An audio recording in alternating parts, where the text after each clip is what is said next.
Hello, everyone, and welcome to Millennial Rewind, where we take a not so sentimental look at the movies and TV shows that were around when millennials were growing up. I'm your host, Nick, coming to you from the Samuel L. Jackson capital of the world, Los Angeles, California. And joining me here in the City of Angels is my co host, Jules. Jules, how are you doing today? Well, I was gonna go mountain climbing, but decided to be a chef at a World War II submarine pen in the Atlantic because it's much safer. Far fewer Yetis. And coming to you from the Alzheimer's of Southern California, the Inland Empire, is my other co host, John. John, what's happening? I've just been violently lashing out at my sedators. Yes, and we don't appreciate it. Before we get started, if you like what you hear today, please do us a favor and hit that subscribe button. Also, be sure to share the show with anyone you think might like to listen as well. And all that nonsense is because we watched the 1999 shark movie Deep Blue Sea. And John, how would you tell someone you watched Deep Blue Sea without using the title? I still think it's safe to go back in the water.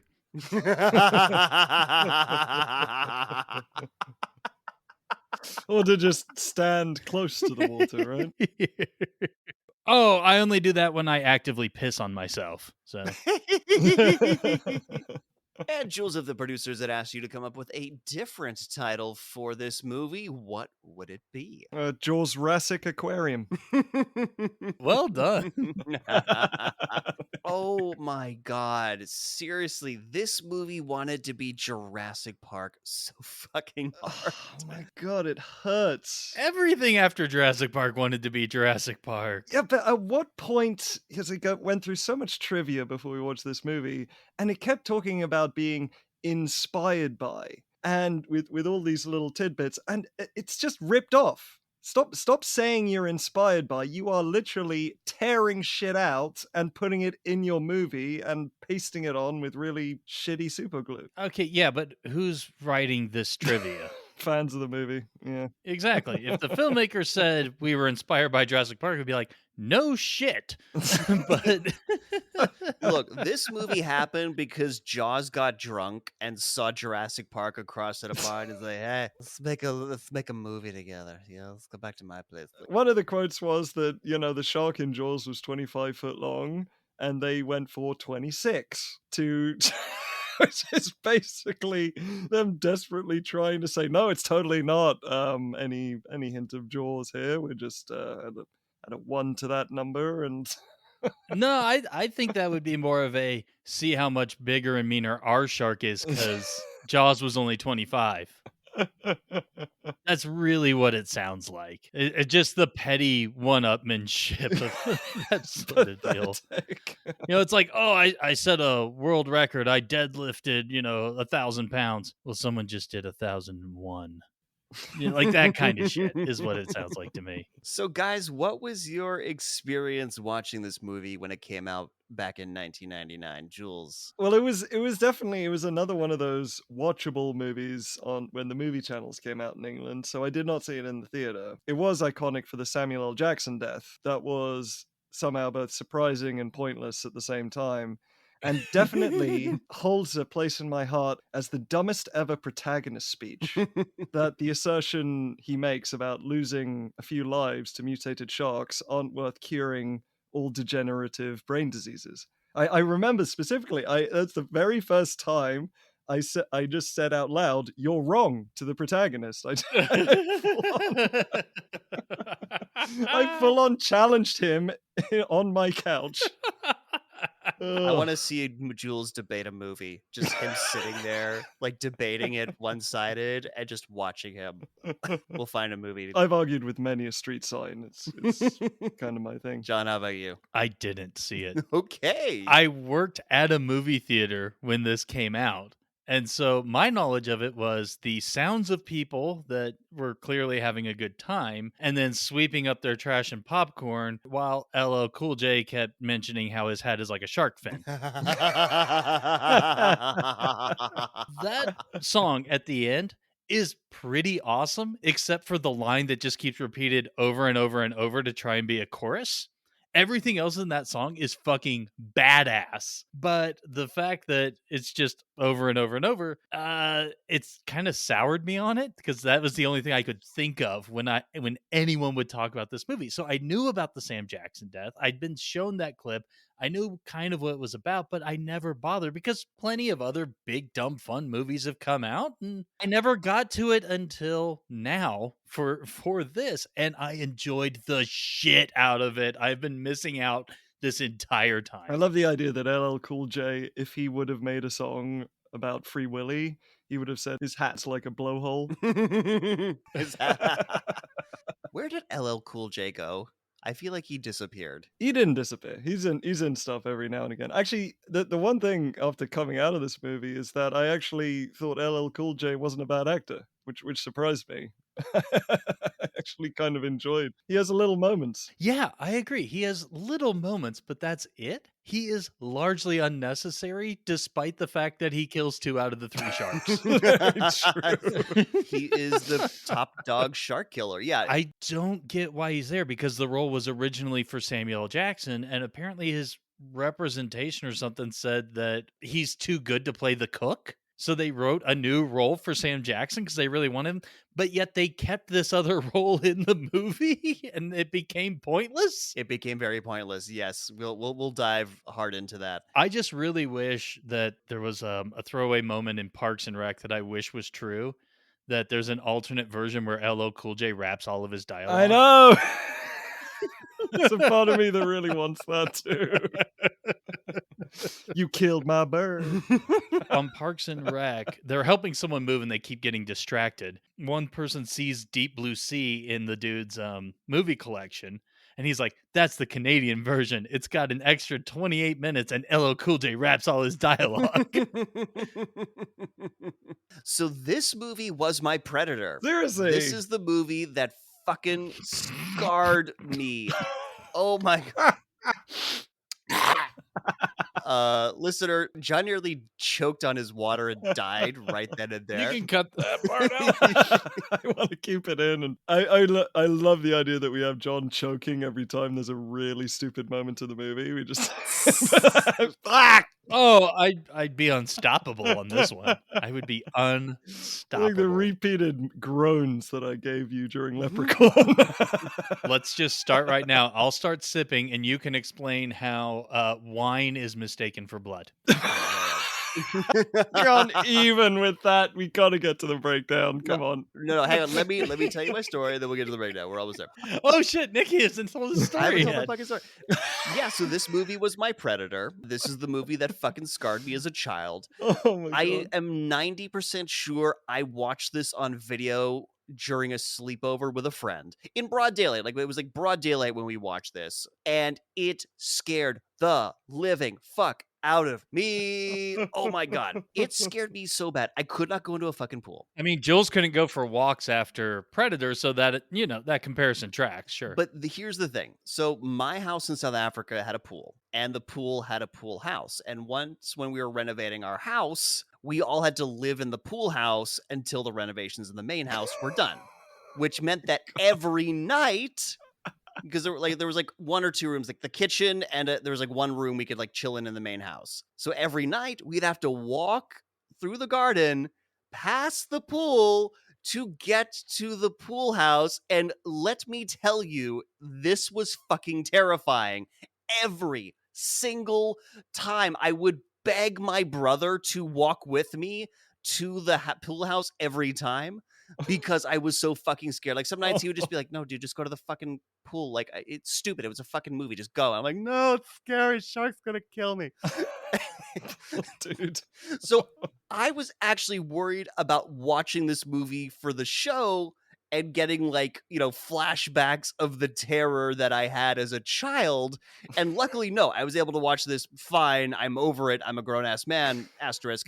But yeah, this thing fucking terrified me. Holy shit. well, it's a good thing you never watched Ghost Shark then, because that is a movie where a shark can literally come out of any body of water, including a mop bucket at one point. How old were you when you saw it? Yeah, I was 11. My sort of hyperactive imagination. I was also like not inoculated against scary movies at this point. Everyone remembers their first But yeah, it's the idea that, even with Jaws, just getting in a pool was terrifying. I still remember Oh, that. by the time I saw Jaws, see, because I had such trauma from this, by the time I saw Jaws, I'm like, "Meh, whatever."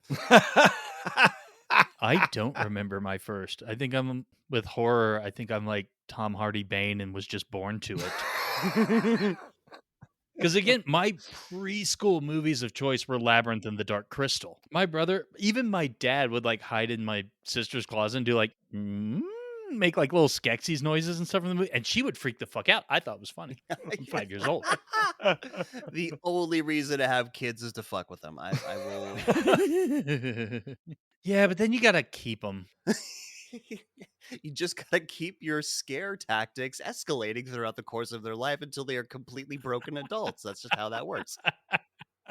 We have to take Nick to a pool and bring a bottle of wine, and at the opportune moments, just Not for us though. No, That's no, to no. tempt the sharks. Of course, we'll claim it's a beautiful vintage. We get the whiskey.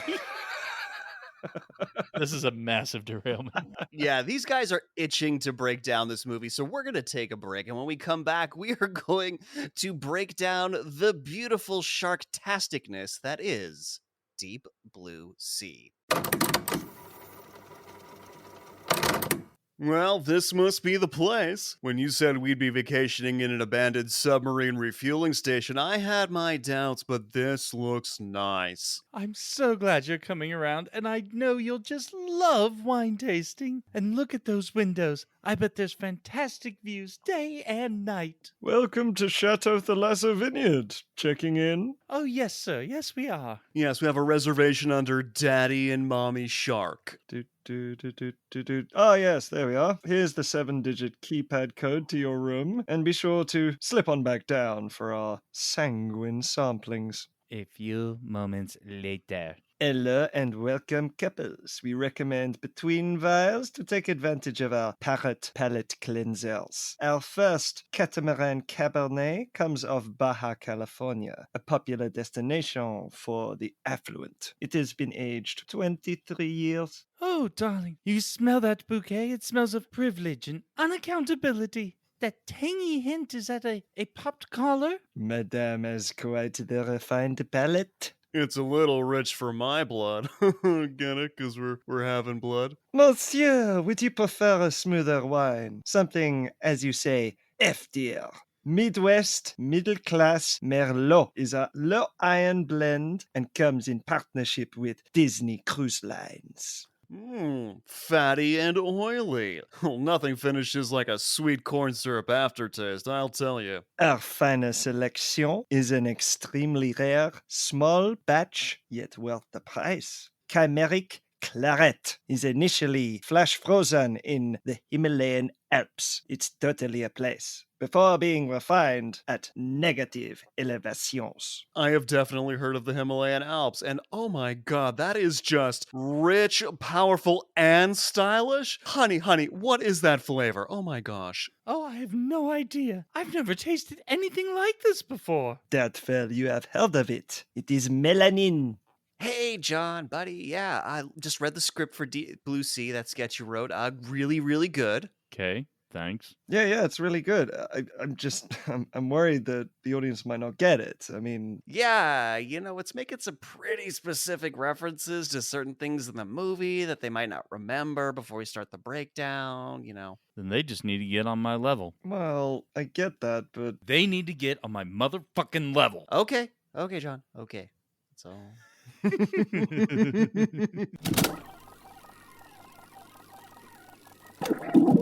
And we're back, and it's nice that Warner Brothers is continuing its grand tradition of messing with its opening logo. I do appreciate that, even for this, high-budget B movie.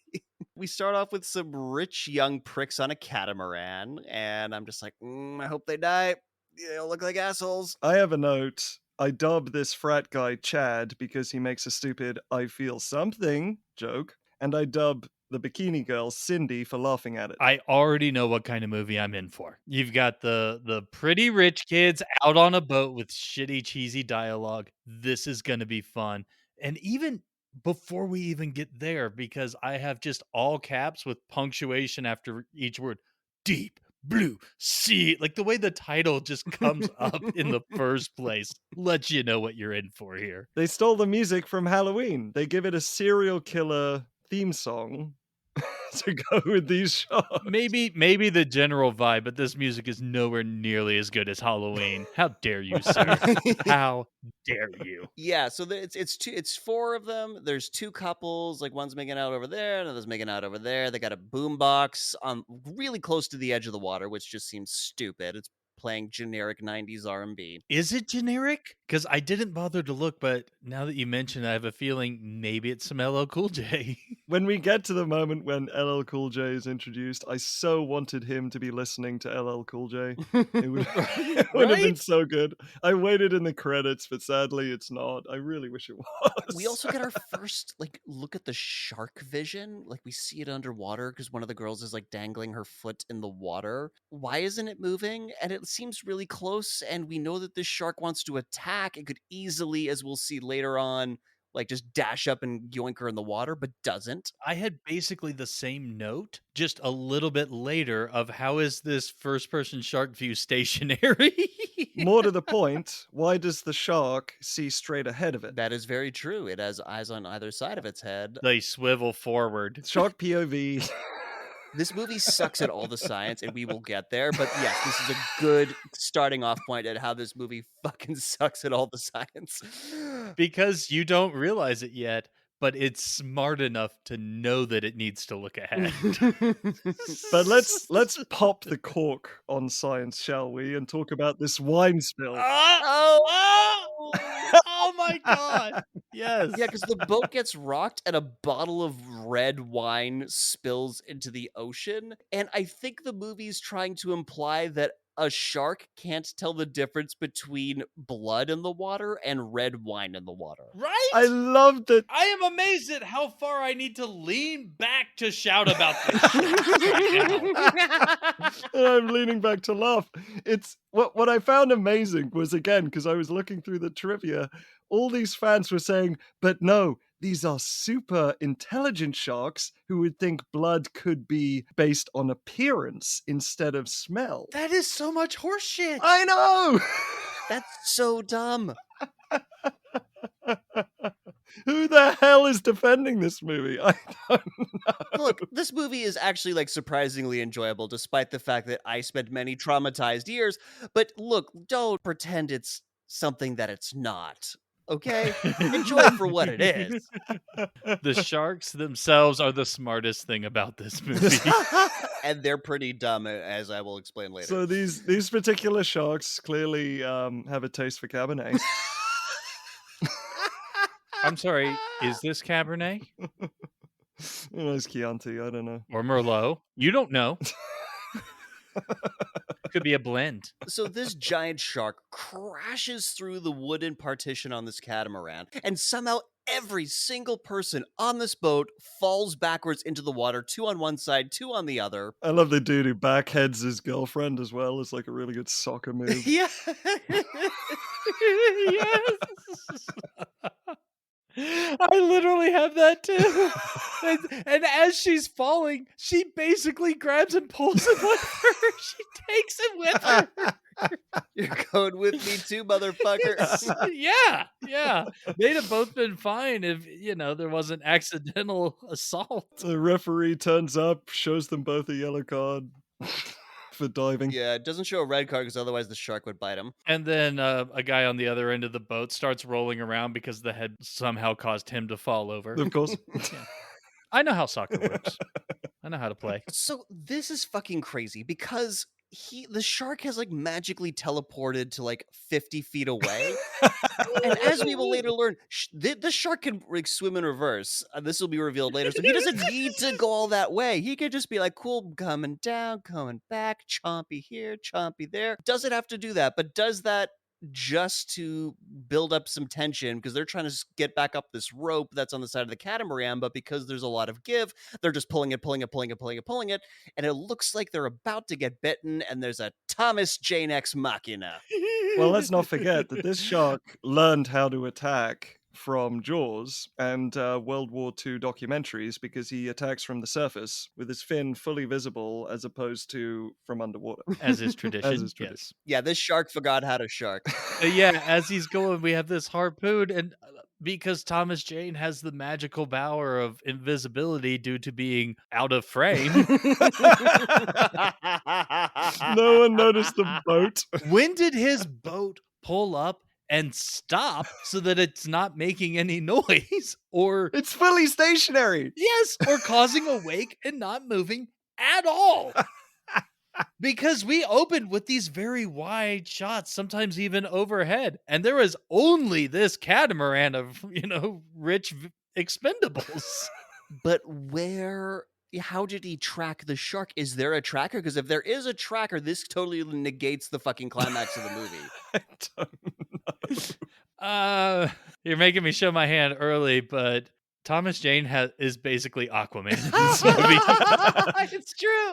He's fucking Aquaman. Oh, and we will get into that. And he's blonde, so, And I do want to bring fits. up the fan theory because, again, I just love this trivia so much. Apparently, this first shark escape wasn't an actual escape. He was doing a Steve McQueen from The Great Escape, where he was a decoy and a scouting escape in order to communicate back with the sharks back in the pen.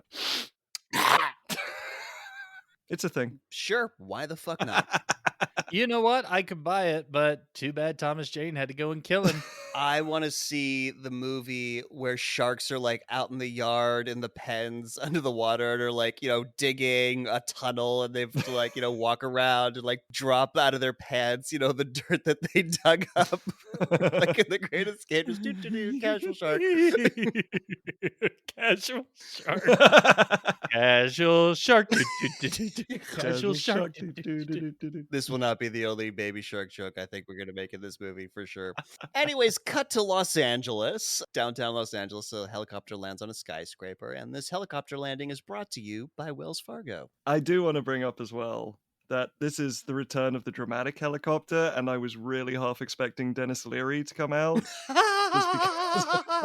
Nice, but this helicopter is not nearly epic enough for Dennis Leary. So I'm it's sorry. true. It was a little understated, as in it was only immensely epic as opposed to the most epic helicopter in the world. So yeah, out comes Susan, like the main doctor of the shark facility that we'll learn about later. Inside an office, Samuel L. Jackson, who's like head of the company, slaps down a newspaper with the shark attack on the front page because 90s. Tells her that, he sunk a lot of money into her lab and he's going to shut her down because, he's got to protect the company's stock price. I have a question already. Fire away. Why didn't Thomas Jane just let the kids die? Because how else did this story happen? Oh, fuck. How the fuck did this story break? I guess the kids said something. One of them had a disposable camera. Like, who the fuck knows? And so then they somehow found out that there's this facility that's researching sharks and that's where it came from? What the fuck is this story? And the newspaper is nowhere near as amazing as Airbud, but it looks to be pretty quality. There's talk about Formula One races and Brett the Bomb Frost, who's a power forward. And also, school test scores are on the rise. So this is a very inspirational movie. I like it. It makes you feel good. Yeah, and this is back in the days when USA Today meant something. That tickled me way more than it should have. Dr. Played by Saffron Burrows, she gives a very sad story about her dad had Alzheimer's, and every time she had to explain that her mother died and his wife died because he kept forgetting, he would break down and it would crush him. And he's like, what if you could stop all that suffering with a single pill? Yeah, my note here is she's right.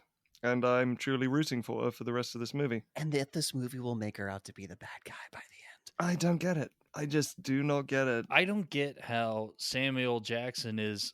I'm not sure if he's the employee of or just really good friend of the 80s greatest villain who just sits there and is completely silent. Who is this old white guy who just sits at the table? I'll tell you who he is. He's the main bad guy of RoboCop and Total Recall. Oh my god. And he gets no lines. He literally just sits there. Samuel Jackson could have been in this chair and the scene would have gone exactly the same because he's clearly the one who's put up the money for this, and he apparently doesn't even know how his money's being spent because she has to fill him in on everything. I mean, when you at a certain level of richness, like, you don't know what the fuck's going on, like, several levels down. I mean, maybe he's there to liquidize any asses that get out of hand. There you go. Liquidize asses. Ah, ha.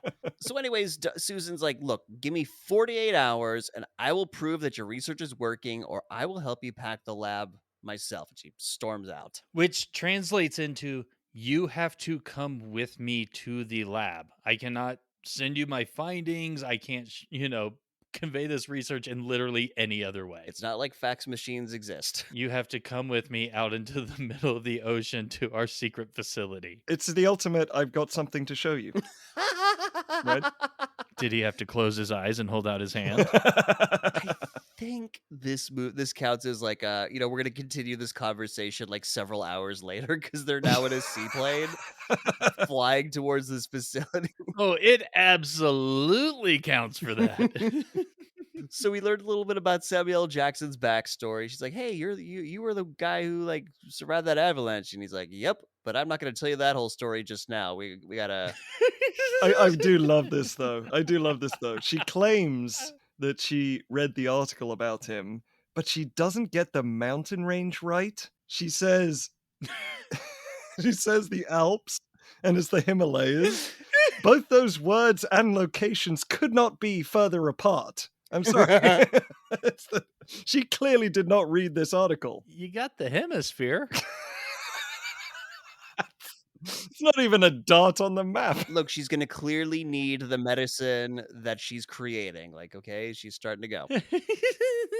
So they fly over this facility. There's, there's like pens in the water, and there's a building out there. And she's like, "Yeah, this facility was used to load and refuel submarines during World War II." And I'm gonna go ahead and push X to doubt because I could find zero fucking evidence of like sub pens in the middle of the Pacific Ocean because it would be a stupid place to build them. You have this exposed ass facility in the middle of the ocean. There's no cover from like a land base. There's a reason why the Nazis built them in giant fucking bunkers in the mountain. Like, no, this was not a thing. And why would they build the lab there? Because otherwise you don't have a movie. Well, because the facility already exists, so we'll just repurpose it for our needs. That's the excuse they're basically making. It's an interesting location. It's just not practical in any way. No, just build SeaWorld for sharks. You've got to send boats constantly to bring people to and from. I mean, Yeah, it's definitely a because movie. My note here is welcome to Thalassic Park. I don't get it. Thalassic is related to water and oceans. Thanks for getting that, Jules. So we meet Thomas Jane again, and he's speaking fluent Spanish with a shark wrangler. And pay attention, because he does speak quite a lot with a person, which they will then claim he doesn't normally do. Yes. Susan and Samuel Jackson landed, and they meet Janice, also known as Jan, a marine biologist. And I got a question here for you guys, because he asked him about where's Tattoo, and she's like, "What? De plane, boss, de plane." Like, who the fuck is he talking about? He's making a reference to a show called Fantasy Island. Oh. At the beginning of it, there was this character named Tattoo, and always the plane.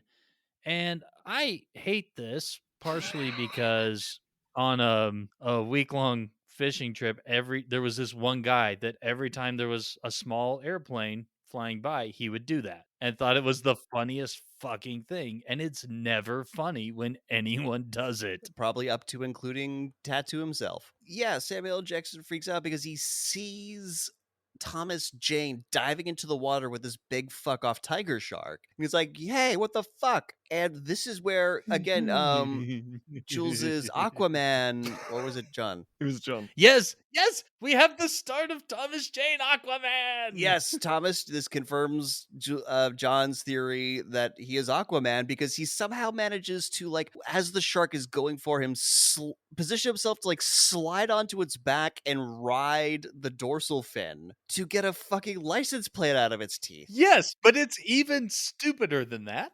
because he gets right in front of the fucking shark that's charging him and gets his hand like right on the tip of its snout. If you just picture in your head a shark's anatomy, shit is designed where you're slipping into its mouth. Like that's that's where this goes. Instead, he slides down the side, holds onto the dorsal fin, and is somehow able to reach up into its mouth to get this license plate out. It's amazing. I was just enjoying the clearly tiger roar that they gave to the tiger shark, not understanding how biology works.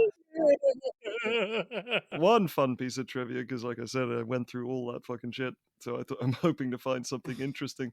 Apparently, Thomas Jane did actually swim with a shark, and they made sure it was the final shot of the filming because they didn't want to ruin the whole production. But I thought that was kind of cool because apparently he's also scared of sharks, so it was like a impressive moment for him. Wait, which shot is the one with him actually swimming with a shark? I believe it's here. I imagine it's probably this shot as well. Yeah. Where he's on the back of a fucking shark? Yeah. Like, actually? Fuck out of here. Incredible, right? Ugh. Well, anyways, he gets the license plate out. Apparently did this for fucking real, Jesus Christ, director. And he gets out of the water. Again, it was literally his last shot of filming. Fucking hell. So he gets out of the water and tells Susan, who happens to be there, a really weird fantasy story, his headcanon about how the shark got a fucking license plate in its mouth. Yeah, it's just so Awkward. unnecessary. Yeah, like and awkward. it's awkward, and it takes a while. It's like, yeah, he used to live in a guy's tank, and then he killed the guy, and he drove his truck down to Mexico after filling it up with water, and he used the license plate to pick the guys. But it's like, what the fuck is this story, dude? Let's enjoy the fact that the movie steals the finding a license plate in a tiger shark that is not the real sharks that the movie will have, just literally torn out from Jaws and just sort of placed right there. Oh no, it's better than that, Jules, because the Louisiana and the numbers on it are exactly the same. Exactly. It's unbelievable. It's not just the concept, it is the license plate from Jaws. Maybe not exact prop, of course. I but swear, still. if teacher received these 3 scripts, she would be bringing all 3 in to have a talk about copying each other's work. This is plagiarism. It gets even worse. No, guys, it's an homage. This is plagiarism. It's a nod and a wink. It's a nod and a wink. How much can you get away with ripping off 2 great movies? This movie really just right on that tightrope. So Thomas Jane doesn't like Samuel Jackson. He doesn't like rich suits. He kind of lets him know that and walks off. But apparently, because Samuel Jackson got full sentences, he should take that as a good sign. Jan lets him know that. As we just saw, and I told you to remember, he just had a very long and eloquent conversation with another guy in Spanish. Yeah. And told a whole story about a shark. I want to attribute it as, well, this is someone he works with and he's very familiar with, and now here comes the big suit, so he brushes him off. But the way she mentions that he's really gruff and unresponsive, you get the impression that's how he should be dealing with everybody. You're absolutely right. So Jan explains that that was a normal shark that Thomas Jane was riding. In fact, there are 2 Gen 1 modified sharks and a Gen 2, and they're all female. And you just kind of see this like shadow swimming under the water. And she's like, yeah, pretty scary stuff, huh? And okay, Ryder, settle down. Let's not jerk yourself off too hard here. Yeah, my note is they're all females. Where do I remember that from? Gee, I wonder, Jules. I wonder where they might have gotten that from. Let's see. Experimental modified organisms that are all female in a contained environment behind strong fence. I'm drawing a blank. All I had for this moment was the stationary underwater camera staring at Sam Jackson. You expected the Deliverance duo to just sort of pop out at that point. Oh no, this is Everything is Baywatch, my friend. Everything is Baywatch. Hold on. I do want to respond to that though. Unfortunately, the only thing that this and Baywatch has in common is that there's water. But in regards to the Deliverance duos, this water is deeper than like knee level, so I'm not sure if their stealth capabilities will function anymore. They excel at the shallows. So, and now we meet Janice from The Sopranos. Right? Yes, fucking Janice. She has like no lines. It's so heartbreaking. Yeah, she's on for like 2 minutes of total screen time. Her character's name is Brenda. I didn't even copy that part. I just have fucking Janice in the comms tower. Yeah, but then there's the character called Janice/Jan, so I didn't want to get them too mixed up. And again, because we're not done ripping off Jurassic Park just yet. It's the crew is leaving for the weekend. They operate a skeleton crew on the weekend. And my note here is, hey, maybe when all your jobs are on the line, you don't leave this weekend and maybe help make sure the test is a success. Maybe you don't go anywhere. And within, I swear, the same breath, there's a storm coming. It's just it's like we're not even 11 minutes in.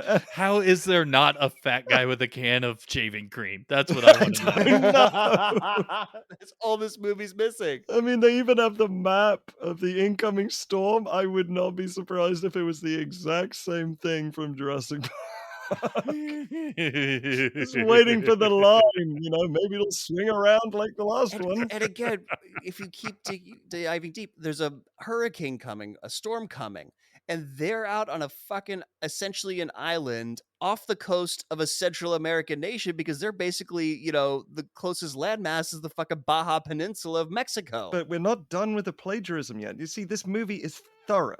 Because there are also troubles with the fence that need checking. Thomas Jane speaks with the brilliant guy who's peeing off the side into the wind about how the sharks got out, and he tells him to raise the fence. Because the guy who's pissing into the wind is Stellan Skarsgård's character. He does not talk to him. He talks to Michael Rappaport. Oh, yeah. Is the engineer, I guess. Yeah, I think Thomas Jane thinks Michael Rappaport left the gate open or something. The point is, they're ripping off the fact that there's trouble with the fences. So. Yes, they are ripping off that fact. That's what I just wanted to lay right there with the case for the prosecution.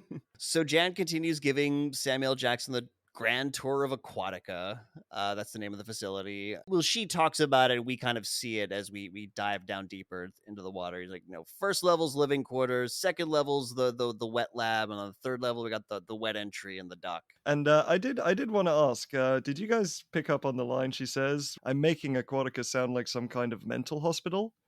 What is she saying that is going to lead to that conclusion? Other than it's perfectly normal for people to piss on themselves? I'm not sure. I mean, they don't have any patience. And by the way, Stellan Skarsgård is not pissing into the wind. That is obviously a cross breeze. So in her room, Susan is looking at computer stuff and, from her research, practicing the upcoming procedure she's going to be doing on this fake shark model. And what are these discs that she is connecting to? I have never seen these before in real life. They're not 3.5 floppies. They're not CD. They're like chunky 3.5-inch floppies. Like, what the fuck are these? I forget what they're called, but those definitely existed. They were, I want to say, a little bit narrower than a 3.5, but they were definitely thicker. Maybe that was just some data on there, but I have serious doubts that this setup could display the images of what we're seeing. This, the processing power or whatever is. Yeah, these are some fairly sophisticated 3D renders. So, she's talking to Stellan Skarsgård about what's going on. Apparently, Thomas Jane has given the Gen 2 some serum, so that'll make her ready to harvest the following day. Stellan Skarsgård thinks that they're 2 months ahead of schedule, but they don't really have a fucking choice, so they got to do it. So in the submarine pen, kind of the wet dock on the bottom level, Samuel Jackson is trying to, buddy up to Thomas Jane a bit, except he's not fucking having any of it. He'll basically tell Samuel Jackson to cut the shit, and he's like, look, you're the man. Man's always got a file. What the fuck does the file say? And Samuel Jackson's like, well, you did 2 years at Leavenworth, so clearly he got up to some bullshit in the military and got thrown in prison. And TJ, Thomas Jane throws it right back to him, says, hey, look, are you the first rich guy to, get rich becoming by being squeaky clean? And Samuel Jackson just ignores that, does not respond to it at all. I mean, I had a couple of notes for this conversation. First, the idea of a shark wrangler just as a resume thing. I mean, they really went for trying to go for the coolest career choice in the entire world. Like, if you show that to any 8-year-old, I want to be a shark wrangler. But also, I needed to make a note because he says to Samuel L. Jackson, "You're the man." And as we've established, Will Smith is the man from Independence Day, so that was completely incorrect there. So Samuel L. Jackson implies that he's got concerns about Thomas Jane based off of his history. You know, he's got a bit of a rough background, but Thomas Jane's like, look, man, I'm not here to make waves. I'm here to do my job, not fuck with my parole. I kind of liked that line, a guy who doesn't make waves, but they kind of repeat it and kind of ruin it. Because I thought that was a beautiful line, which was very, very difficult to I find. actually like this scene. I thought it was a good way to like get Thomas Jane's background out without it being a massive info dump, and it kind of flowed really well. I like this scene. I thought it was a good scene. So cut to LL Cook J. Yeah, he's the chef. He's in this like big ass kitchen, and he's got my favorite bird ever in a fucking movie. And you know Called what? it- This bird was not a stunt bird. This bird was not trained. Really, just they had someone's fucking bird on set. They didn't have the budget to get a fully trained parrot or a trainer. This bird was just a parrot that they got involved in this movie, which I find incredible because there's some actually pretty amazing moments with this bird. Of all the things it did not have budget for. But you know what it did have budget for? Frank Welker. The voice of the parrot in this. Oh, You might know him most as Fred from Scooby-Doo for the entire time that show has ran. Almost every iteration of Scooby-Doo, he's still voicing Scooby-Doo characters that he originated the goddamn role on. He is one of the kings of voice acting. amazing. If you have ever seen animation, Frank Welker has likely been involved. Futurama, Powerpuff Girls, Ninja Turtles, like Transformers, fucking anything has had this guy in some capacity. Well, he's amazing here because he is squawking for this bird, doing its voice, and it is just insulting LL Cool J. Like, rock, fat butt. I just love that we can actually say the sentence, Chef LL Cool J and his foul-mouthed parrot are preparing dinner. I just think that's the most beautiful sentence. I feel cheated due to the fact that they do not get many adventures in Saturday morning cartoon format. I know! Seriously. Where is that show? America failed us.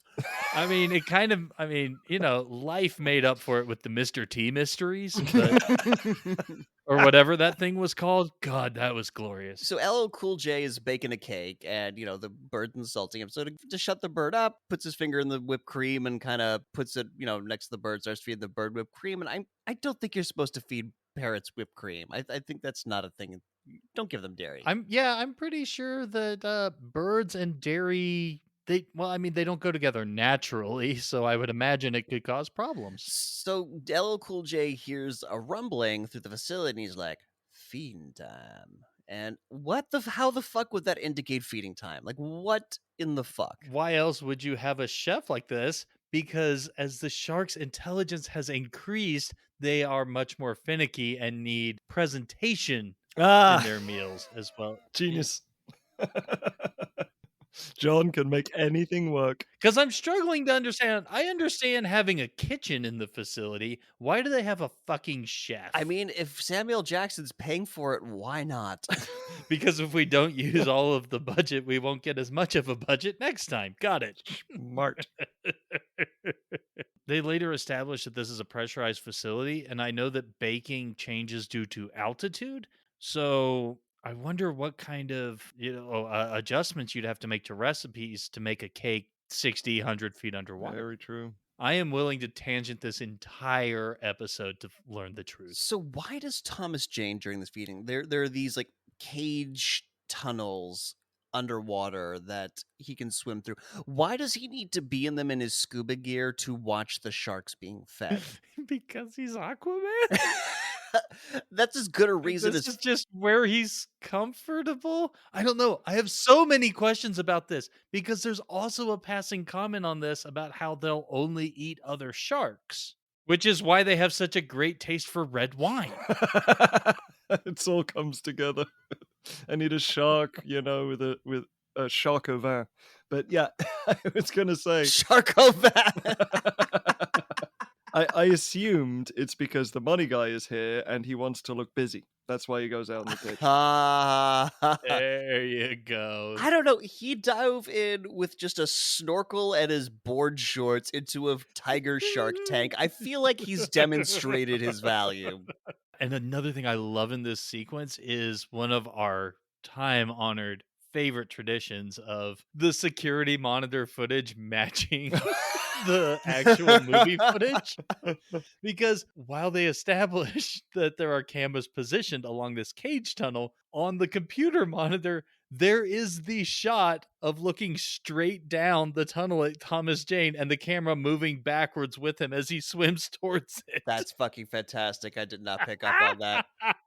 So the way they feed the genetically modified sharks is by dropping in the tiger shark that Thomas Jane took the license plate out of. And you just see this thing get absolutely massacred by these two giant sharks. Like, they use forced perspective to make it look like they're kind of swimming together, but then the other two sharks get way the fuck bigger and just maul it. Yeah, they have a clever girl moment, apparently. Despite the horribly, horribly aged CG, I still enjoyed the shit out of it. Me too. So Brenda calls Susan up to the surface that evening, saying they got a situation up there. And so Susan comes out, and there's nothing, on the surface level, and it's dark, and nothing's really happening, and it's kind of spooky, and we get this false scare because these flares go up, and she's like, "Oh fuck, what's going down?" And then the lights turn on. It's a surprise birthday party for her. It was nice. I liked it. I liked that they didn't make it a jump scare sort of thing. They have some tension, but just release it.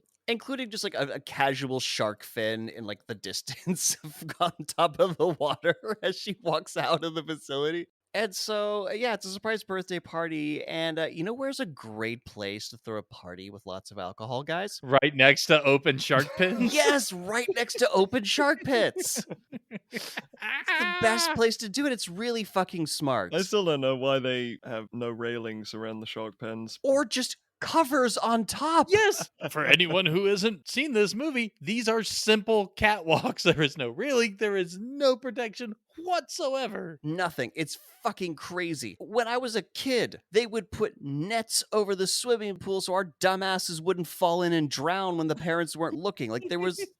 like, this technology existed in the 90s. The high technology of nets did indeed exist 30 years ago. Nick is correct. They had gourmet chef budget. Yeah, but no safety net budget. Like, literal safety net budget.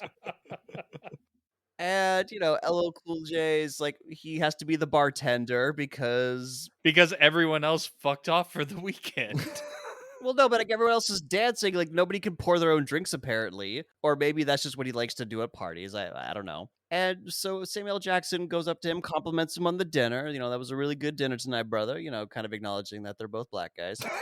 And LL Cool J is like, "Yo, what the fuck were you doing up there on that mountain? Like, black men have so many other ways to die. Like, leave that stupid shit to the white man, brother." Okay, to which I say, you live and work under the fucking ocean. You have no room to talk. You have no room to talk. Hence my opening line for this shit. But I also want to bring up the fact that why does he assume only white people do mountain climbing? Is he just ignoring all of Tibet?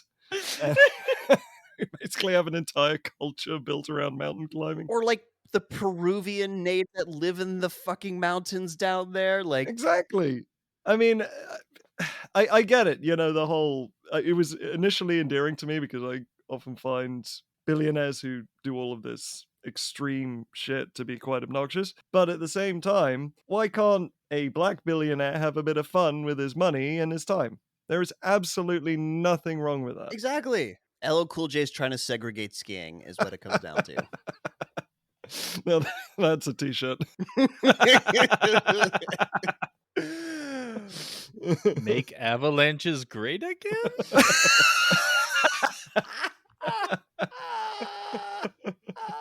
It's called white powder for a reason. I just realized how wrong that phrase was on so many levels. Oh, God. Anyway, sorry. I'm going to hell. Okay, moving on.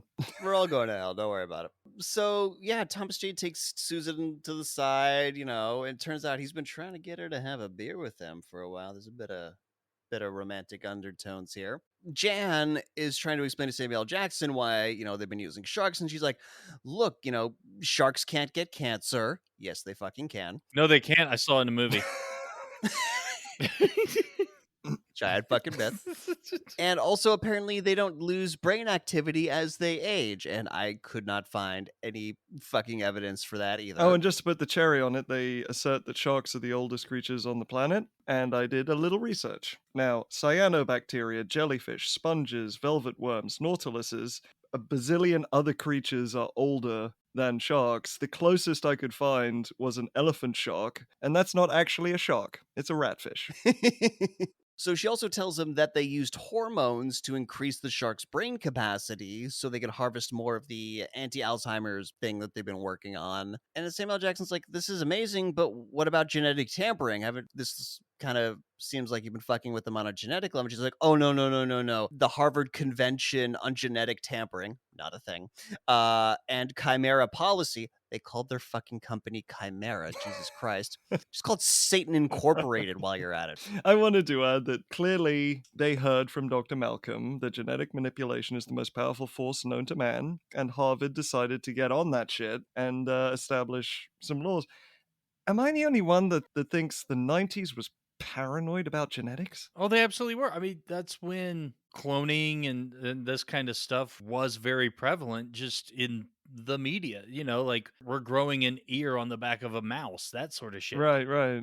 It's just so blown out of proportion. It was the new nuclear power. It usurped, as you have, acknowledged a few times, it has usurped it as the dominant power on this planet. The most incredible force that the planet's ever seen, or whatever the hell the quote was. The naming of the company, that might have to become a bingo stamp where it's just like very on the nose and we think we're smart and sneaking it past you sort of thing, calling this Chimera. I'll allow it.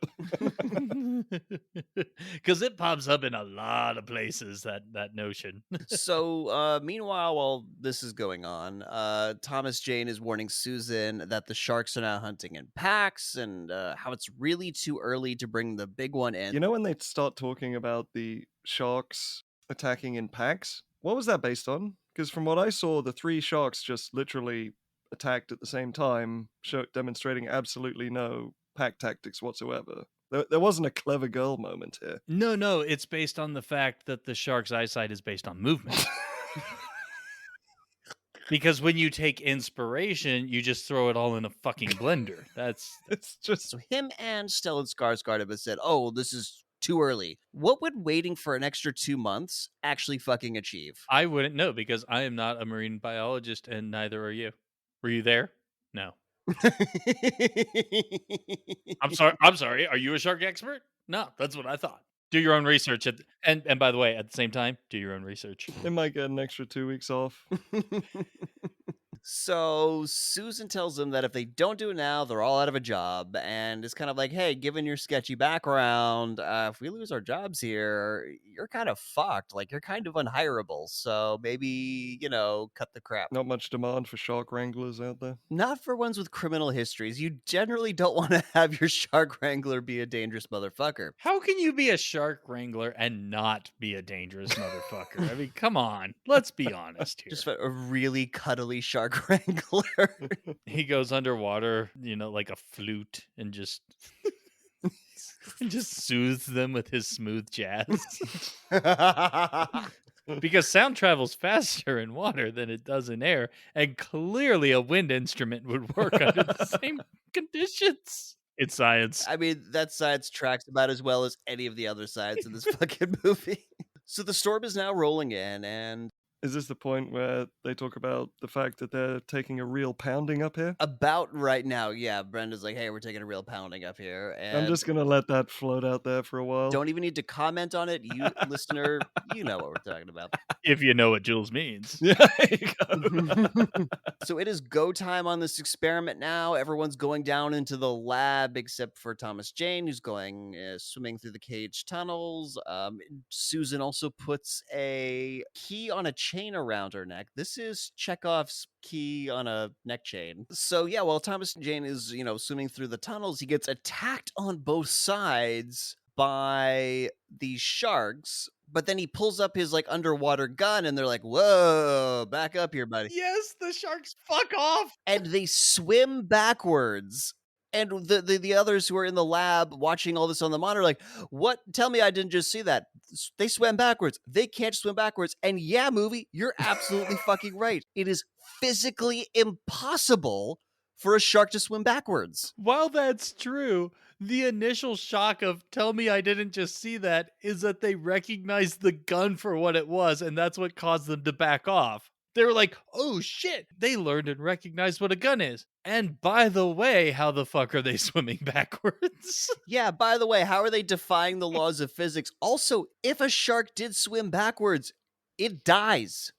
It drowns. If the water goes backwards through the gills, it can't breathe, and so it dies. Yeah, it's not like it's doing a long swim backwards. They just needed to back up to get away from the cage because they have an almost infinite amount of possibilities of directions to move in. Just like they can't swim backwards because it's physically impossible for them. And literally, I think there's some group of fishermen that kill sharks by grabbing them by the tail and pulling them backwards towards the shore to drown them. I just spent a lot of this time as the sharks started demonstrating human qualities, trying to think about exactly what this movie thinks these sharks can do.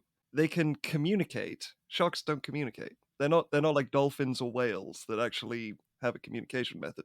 They can't communicate. Our sharks are different.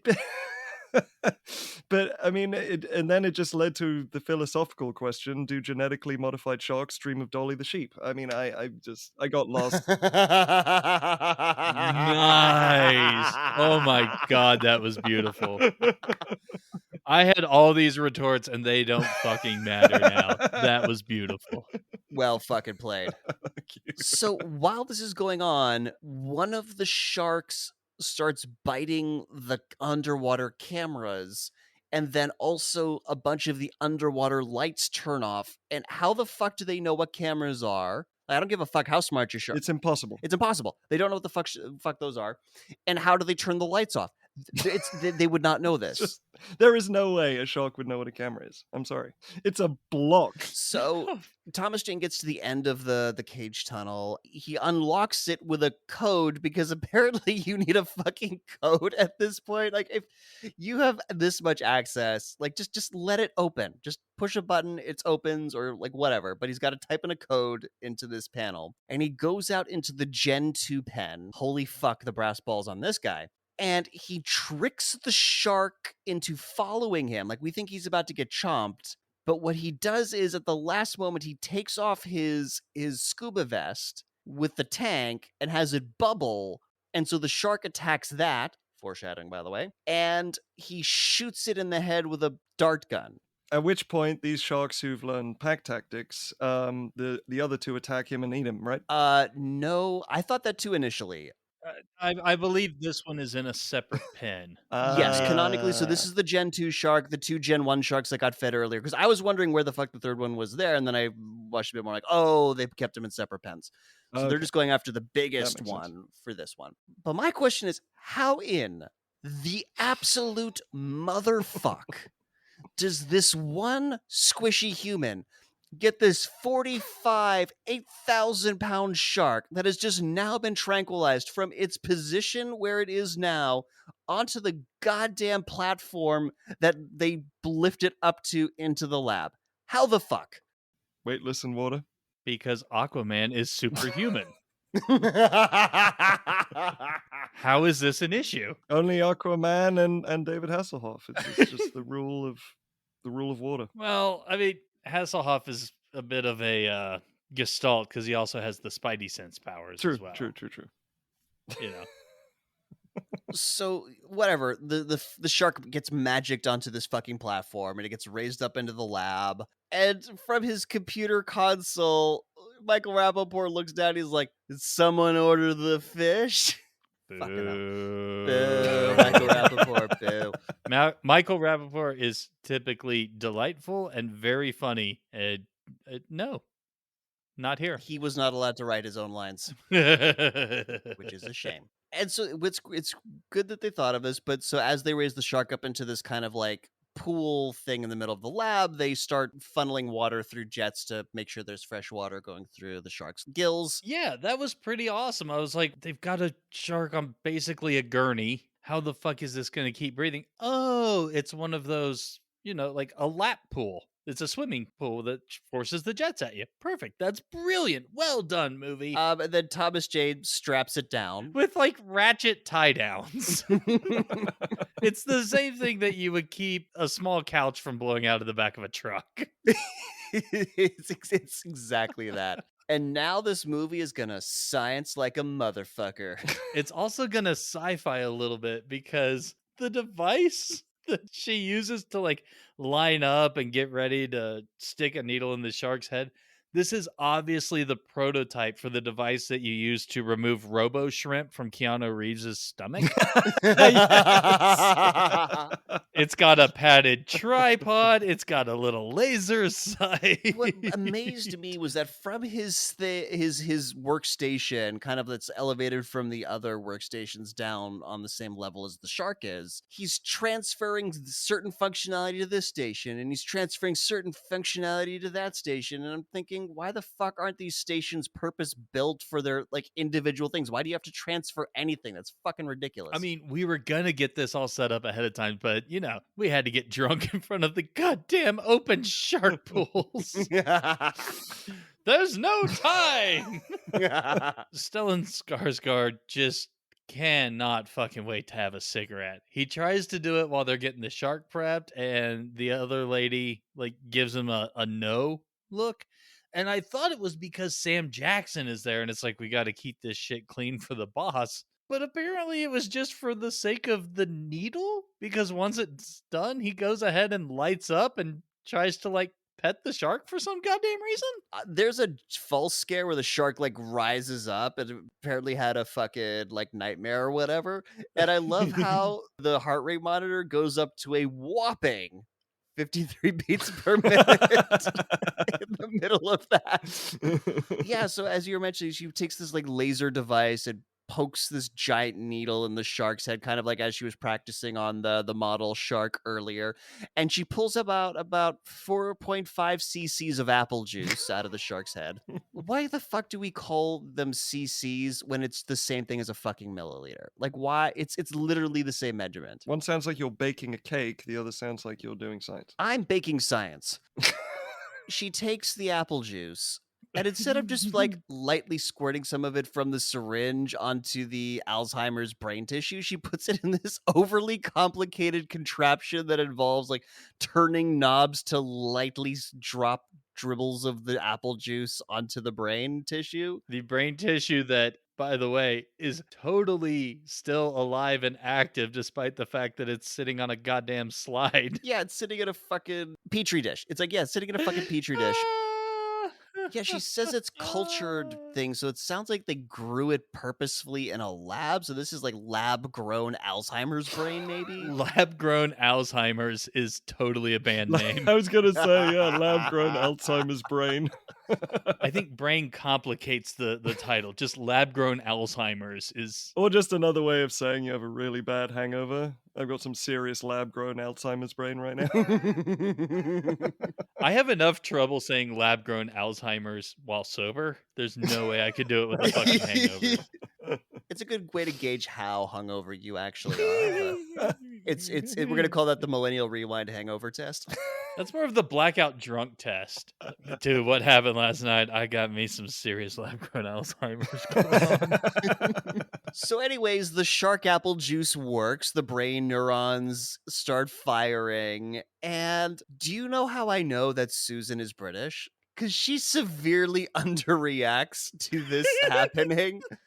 Given her background and her personal like investment in this working, everyone else like losing their fucking mind. Samuel L. Jackson, who probably hasn't met anyone with Alzheimer's, is like, all right, it's firing. And then she's just like, cool, that happened. Yeah, her character has two emotional levels: brutally serious and slight smile. I'm just amazed how this tissue that's been, sitting out for however long and not getting any sort of nutrition or oxygenation is suddenly able to grow and replicate because shark enzyme. Go fuck yourself, biology. Biology took a real pounding. Biology took a real pounding when they mistook wine for blood. Oh, no, guys, all the fucking sciences got a fucking jolly good Rogering in this movie. There's more to come. I have got some fucking beef with this movie scientifically. Then Stellan Skarsgård gets what he deserves for smoking near a giant fucking shark's head. Like, holy fuck. I don't think smoking had anything to do with that. I think he had what was coming to him when you lean down and get right next to a goddamn shark's mouth. This may sound inappropriate, but I do think we have to applaud how he loses his arm, because his bone decides to completely detach and leave his body as soon as the shark bites on top of it. Are you saying that your bones are not sentient and wouldn't nope the fuck out of a crazy situation?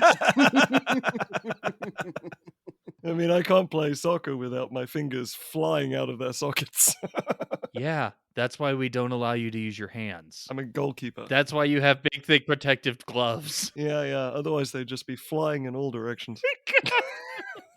This whole next sequence is just all in slow motion, but like that old school style of slow motion that I am very glad has fallen out of style. Potter parent death slow-mo. Yep. Yeah, so basically, after Stellan Skarsgård gets his arm bitten off, Thomas Jane goes for the shotgun cabinet that they keep in their goddamn wet lab. And it looks like an absolute fucking knockoff of the Jurassic Park shotgun, by the fucking way. I am picturing, though, during the meeting with Samuel L. Jackson, he's going down the checklist of what they need for the lab. Is it okay? They need petri dishes. They need a water jet. Wow, that's exotic, but okay. Emergency shotgun. I have already established he has no idea what this facility is, how it's constructed or operates, even though he sank his personal fortune into it. Of course, he would not know about the shotguns. He was impressed when he had his character establishing conversation with Thomas Jane. He was impressed by the equipment they had. What does Thomas Jane think this is going to accomplish? Shark is ratchet strapped down, so they know they need more tranquilizers, more sedatives to do this in the future. But this is their one shark that has this property. This is it. You kill that fucking shark, this whole place is, like years behind on what they're doing. Yeah, but I feel like he doesn't care. He's not emotionally invested in it like the Doc is, like Susan is. Aquaman was also underwater and was able to know that they know what guns are. So if he comes up with a shotgun, he can threaten it into spitting the arm back out. Boom. There it is. Tries to shoot the shark in the head with a shotgun, but Susan hits the emergency yeet the shark out of the lab button, so the shark goes down and he's not able to shoot the shark. And he's like, what the fuck are you doing? He's so disappointed by not getting to murder a shark. I know. He is ridiculously upset. Like it's gonna go chomp another scientist's arm. Well, given what happens later, yeah, she's gonna live for a bit to regret this. And now shit gets wild because Thomas Jane is, telling Brenda to call a medevac. And this fucking helicopter flies way too close to the ocean where there are giant waves flapping about. It is ridiculous. As Nick mentioned the altitude, my note was, well, at least the helicopter survived to go battle Godzilla. I would also like to mention one thing, though, because unlike Jurassic Park, the Doctor does admit she's not that kind of doctor. That is a little piece of credit that I will give them right here, that they do not automatically assume that she can perform surgery on this guy. Which Jurassic Park it was like, we can science everything. Yeah, but the movie then kind of negates that by pretending that it can science here because first of all, he's got his fucking arm off, and she says, "Oh fuck, he's hemorrhaging," and it's like, yeah, he's got his arm bitten off. No shit, he's hemorrhaging. Also, why are you only now putting a tourniquet on? He's dead already. He bled out while they were going up in the elevator. Jesus Christ. So they get to the top, and the door opens. It's stormy as fuck. They gotta push Stellan Skarsgård on this gurney out to where the helicopter is. They drop a hook. They hook it to the gurney. And is it standard practice to put a, underwater respirator on a patient as he's being medevaced at sea? Like, I want to make fun of this, but also at the same time, I feel like this is plausible. They spent the budget on booze and shotguns and a chef and not proper, medical supply. I love that idea. That's how America survived COVID, right? It was booze, shotguns, gourmet chefs. Well, don't forget toilet paper. Yeah. There is one thing that I did want to point out, because once I found this out, I could not unsee it. But this movie was directed by a guy called Rennie Harlin, who also did Cliffhanger. So he's done a lot of rip-offs of great movies by just trying to put them in different locations. But he also does a certain thing, which you'll notice in this helicopter scene, where the guy reaches out his hand and then plummets to his death. That happens more than once in this movie. He loves the whole reaching out of the hand thing. I don't know if he's got an obsession with the Sistine Chapel or something, but I definitely had the cliffhanger reference later when the moment you're referring to comes up. Yeah. but this is the beginning of it. You'll notice the reachy hands in this movie. I also love that when Thomas Jane is reaching for the cable so that he can click it onto Skarsgård's, I don't know, gurney or whatever they have him on. It's not a gurney. Whatever. When Thomas Jane is reaching for it and it's clearly not low enough, the dude from the helicopter is shouting for him to grab it from a running helicopter in a storm. How does he think he's communicating with Thomas Jane? That's my question. Who the fuck knows? The same way the sharks are communicating with each other. You're forcing my hand here. They've grown the brains, and so what we know is that it's brain size and not development that really makes you smarter. It's just that it's so big now. Obviously, they have telepathy. Obviously, that's how they do. So after clipping Stellan Skarsgård to the helicopter, they run inside and they get knocked over by a wave. And as they get up, this is the first time we're going to see Thomas Jane like slipping in his shoes. And I don't know how the fuck this works. Why you would not have grippy shoes as a guy who works near water, but this is a thing. Another reason for rails. Another reason for rails, exactly. Another reason for rails. And yeah, like the little booties that you would wear with a wetsuit for diving and stuff, they have a hell of a lot of good tread on it. They do. So I don't know what the fuck he's wearing. So yeah, as you know, we kind of got a little ahead here, but the winch in the helicopter that's pulling Stellan Skarsgård up, it shorts out and he goes plummeting into the water. The helicopter doesn't immediately pull up to try and just get him out of the water. One of the sharks underneath the surface grabs Stellan Skarsgård, obviously, and makes the helicopter crash into the tower, killing the guys in the helicopter and killing Brenda. It would have gone on to fight Godzilla, I guess, but that's what you get for flying low. I was gonna say, my note was that the pilot went to the same flight school as the pilots from Godzilla because he doesn't increase altitude. They're incapable. They have a vertical limit of just a few hundred feet, possibly 1,000. So this causes a massive shockwave, massive explosions. Like there's gas tanks on the outside that explode. The seaplane explodes. Like all the shit explodes. It sends a shockwave through the entire facility. They've all gone back down into the lab level and just everything's falling over. Jan falls into the pool in the center of the lab that I guess they didn't raise the thing again, so there wouldn't be a giant hole where a mutant shark could potentially come up, but fuck it. They get her out. She doesn't get hurt. And then also everything in the kitchen falls over. LL Cool J takes it as a sign and he starts drinking from a wine bottle. That's the sign he takes. Like, look, this is a good time to start drinking again. Hell of a day to quit amphetamines. I say that far too often. That's why Stellan Skarsgård wanted 2 more months. He wasn't ready to give up his smoking in the lab yet. It looked like a smaller bottle. I was going with maybe cooking sherry. Yeah, cooking sherry or a dessert wine, So in the lab, they can't get the system back online, and I'm sorry. We got to stay on this for a little bit longer because he's already talked about how only white people are stupid enough to put themselves in this sort of situation. And so when the whole place starts shaking, it is obviously a bunch of danger. It's a sign from God to get drunk.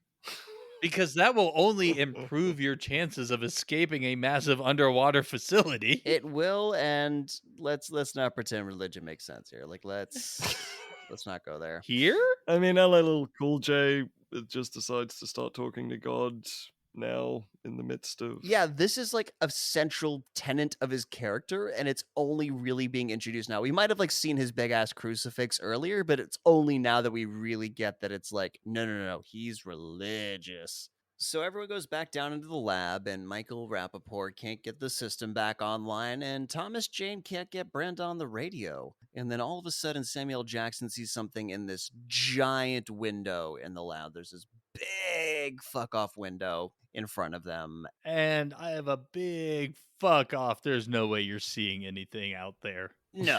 Not at the distance that it's at least. No, definitely not. Like, one, it's pitch black out. Two, the seas are rough because of the storm, so visibility is even less than it would normally be. I don't think it is less than it would normally be because it's at night. There is no light down there. Why do they even have it? That giant viewport.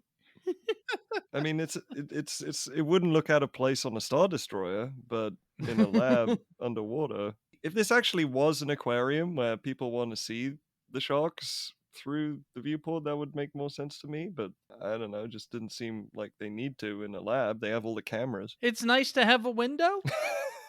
For natural light underwater. Yeah, you still get a semblance of the day-night cycle. I mean, Samuel Jackson, says, "Somebody please tell me what that is." And it turns out it's Stellan Skarsgård in his fucking stretcher being held in the mouth of the fucking Gen 2 shark, who is going at the fucking window full speed, lets it go, and he smashes into the fucking window and somehow does not die from this. as dumb as this was, I absolutely love it. This is so amazing. I feel like they planned this. It's like, okay, so we got to injure one of the scientists so that it gets airlifted out of here so we can drag it underwater to throw it at the window to cause them to start fleeing into the tunnel so that we can direct them where we want them to go. This is Batman v Superman level of fucking insane villain plans right here. And it's amazing because a shark throws someone at a window to break it. And this, by the way, this entire plan is completely dependent on the Mexican Coast Guard having a faulty winch. And by the way, have you ever tried to throw anything underwater? Even if it is very hydrodynamic, like maybe a dart or something? They don't fucking travel. You need a system of propulsion. And especially because it's face first, it's thrown flat. Yes! Yes! And even though it's not like a direct, this person was in it, it is still very Baywatch because Stellan Skarsgård, with no eye protection, can see perfectly his fate coming in salt water. Yes, he's like pressed against the window. I think it's because the corner hit of the stretcher hit first. That's what causes the window to crack and start spider webbing. Jed, who like was clearly dating him, is just like distraught, and everyone's kind of backing up like, oh fuck. Not fast enough, by the way. They are never fast enough, even when the large piece of ice somehow like materializes from the window and lands on the floor. This is a 12-inch fucking like shard of ice. It is huge. You could play fucking soccer with this thing. Which goes to show like how fucking thick the window is, and how the fuck does throwing Stellan Skarsgård against it do this? There was another bit of trivia that is at some point in this movie, and I'm not sure exactly where because they didn't specify in the trivia, but they apparently dropped 3 tons of water on the entire cast without any safety harnesses. And I kind of feel like this is that moment. Probably. Because they actually found, when they actually saw the movie, they said, holy shit, you actually used that shot where you dropped 3 tons of water on us without any safety. I mean, fuck, if you've got it in the can, why not use it? I'm trying to think of where else. I guess maybe in one of the hallway shots. Possibly, but it has to be the entire cast, so... Oh, it really is the entire... Okay, yeah, it would probably be... Yeah, Samuel Jackson goes up to Jen, who's like distraught over her lover being in this crazy ass situation. And he's like, you can't help him. We gotta go. And that's when the window shatters. and this place gets fucking flooded. They all run up the stairs towards the upper exit, but Thomas Jane, again, because he's wearing fucking Vaseline slippers, slides into the back of the lab, and like the water comes in. He has to like swim up and then eventually get to the stairs. It's crazy. Oh, by the way, speaking of water stunts and whatever, do you know where they filmed most of this movie? The same set that they filmed Titanic. Ah. Yeah, they had to build a big fuck off water set, and they did it down in Mexico. That's where they filmed most of Titanic. Whoa. Are you telling me that they did not put DiCaprio, Winslet, Billy Zane, and others in Arctic water? As surprising as that sounds. I don't understand how actors could pretend to be cold. Their skin changed color. There's no way you can do that. No, there's no such thing as makeup.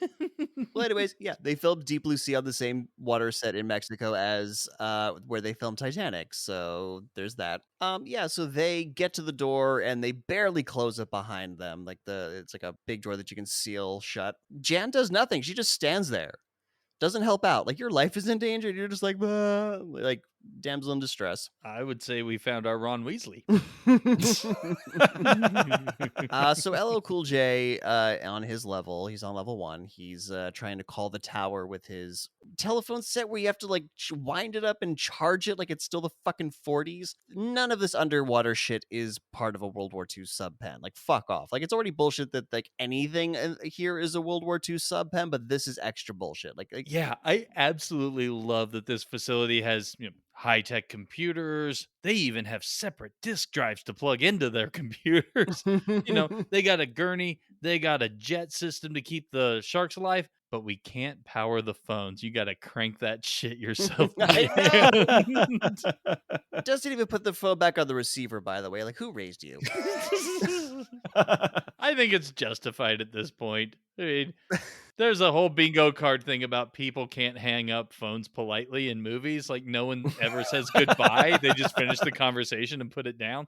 I think it's justified here. So the gang gets to a stairwell, but there's water streaming through the bulkhead, so that's a no-go. This is where Michael Rappaport tells everyone that there's only one stairwell on this level, which seems like a massive fucking design flaw. There's one stairwell and an elevator that seals. I mean, come on. This isn't Hammond we're talking about here. They could afford a safety inspection. Yeah, they could have afforded safety. Like if the Saw guy designed it an underwater lab, this is how he'd fucking do it. Like, holy shit. Yeah, the elevator shaft seals so that it prevents flooding from going up. I don't know, but they're kind of fucked. By the way, this point about the elevator shaft doesn't fucking matter, as we'll see later. LL Cool J's walking around with his wine bottle and his bird, and the facility shakes. He's like, well, that's a sign of God. Time for me to stop drinking. The first one was me to start. Right? What the I did the fuck? right amount of drinking for God. Yeah, I thought this was the point at which maybe this is a lesson that black guys should leave chef work on converted submarine pens to the white folks. Let them have crises of faith at 150 feet below the waves.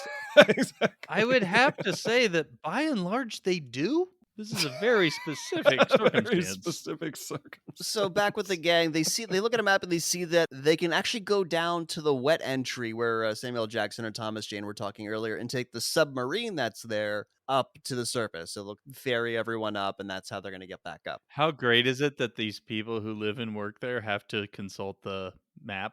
They have to like consult the hotel fire evacuation plan. I mean, that's very true to life. No one ever pays attention to the fire escape plans in any sort of a building. Always read the fire escape plan and the hotel, people. It's for your safety. Yeah, but I'm talking about a place that you are in consistently on a daily basis.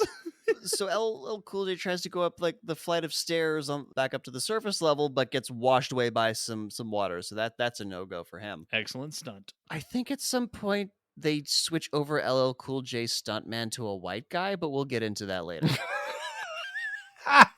That's true. My He really looks white later in the movie, but in this one he looks like they got a black guy to do it. Because you leave that shit to the white folks. It is internally consistent for LL Cool J's stunt double to not be of African descent. It's internally consistent with the logic of this movie. Fair enough. The gang doubles back to where the lab door is. I think it's where the lab door is. Anyways, but they got to go past a door. They have to run past it because there's streams of water and like rivets being shot across the hall because of the water pressure. And they all run past and nobody gets hit.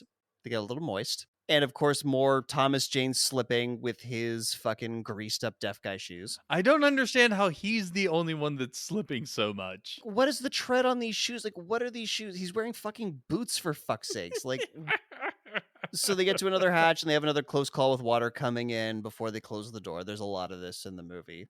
Up on the surface, we see one of the sharks swimming into a hole that's been blown up into the side of the facility, kind of by the surface. So sharks are getting inside. More bird insulting LL Cool J. Like, "Bark, hey, dickhead. Bark, fat butt." So great. I really want to get a voice acting job where I'm just swearing as a parrot.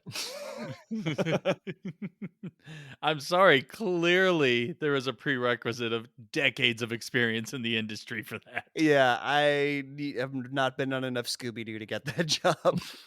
Oh, and speaking of that, my notes here, I'm like, the Scooby Gang are in some room, but Samuel L. Jackson wants answers. So that's a great timing.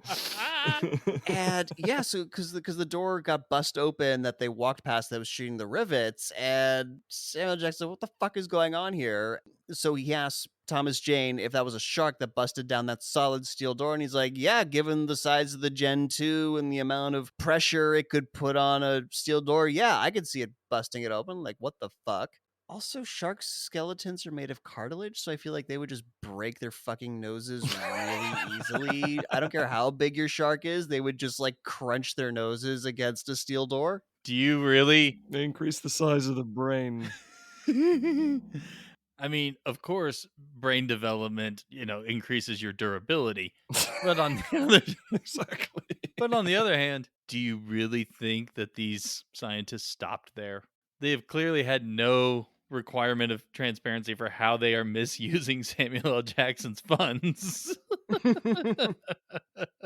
Alzheimer's cure is definitely not the only thing going on at this facility. Mecha sharks. Mecha shark. Told you we were gonna make a lot of some of those jokes. It's a triple shark movie. How can we not? Yeah, there's definitely mommy shark, daddy shark. We got enough for a song here. And baby shark gin too. Ooh, that's one way to see this story. This is a single mother's fights to save her children from being penned up. This is like a beautiful Free Willy story that went wrong. You have Deep Blue Sea from the shark's perspective. It's a tragic story about them escaping their tormentors, and ultimately they all die. Wow. Except not a single mother, because there's two Jin ones and they're female, so that is clearly, they're in a relationship. This throuple trying to escape persecution. I will write that movie with you guys. I will.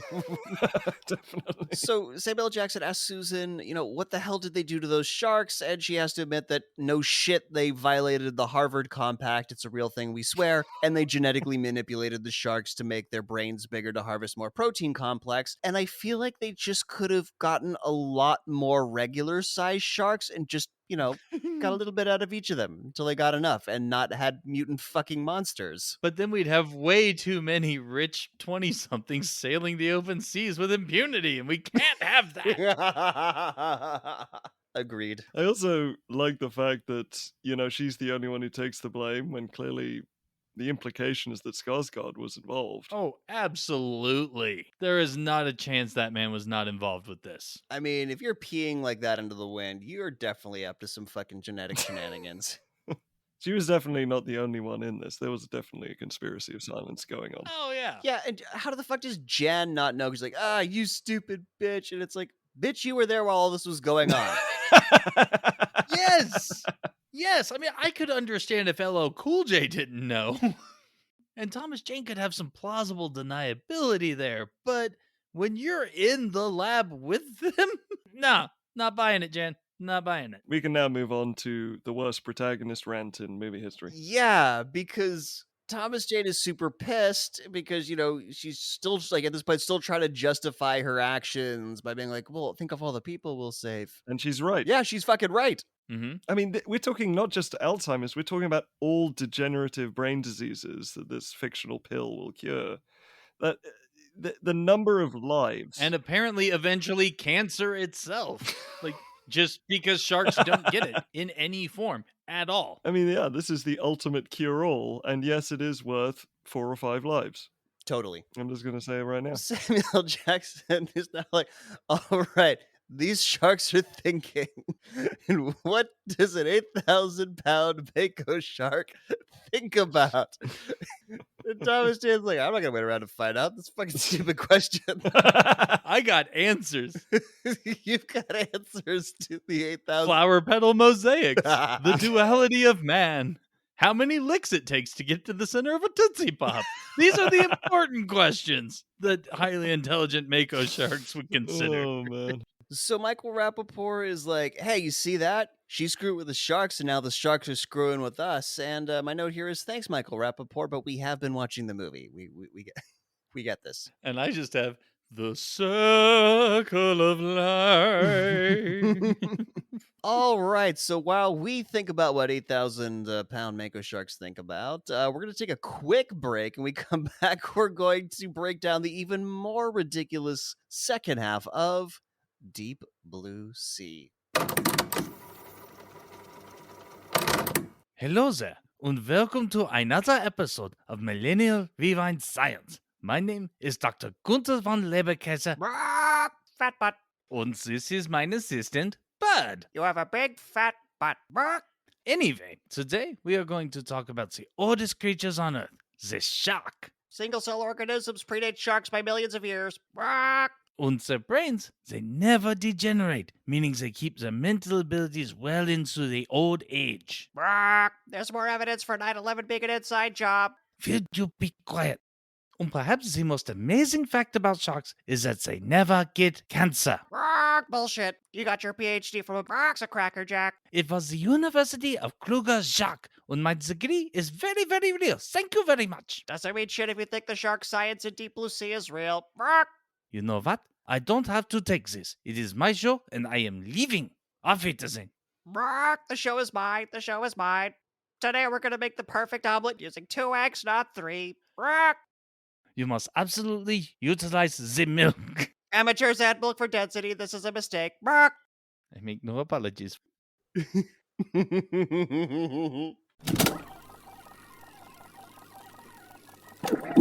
And we're back, and LL Cool J is still walking around in a flooded hallway.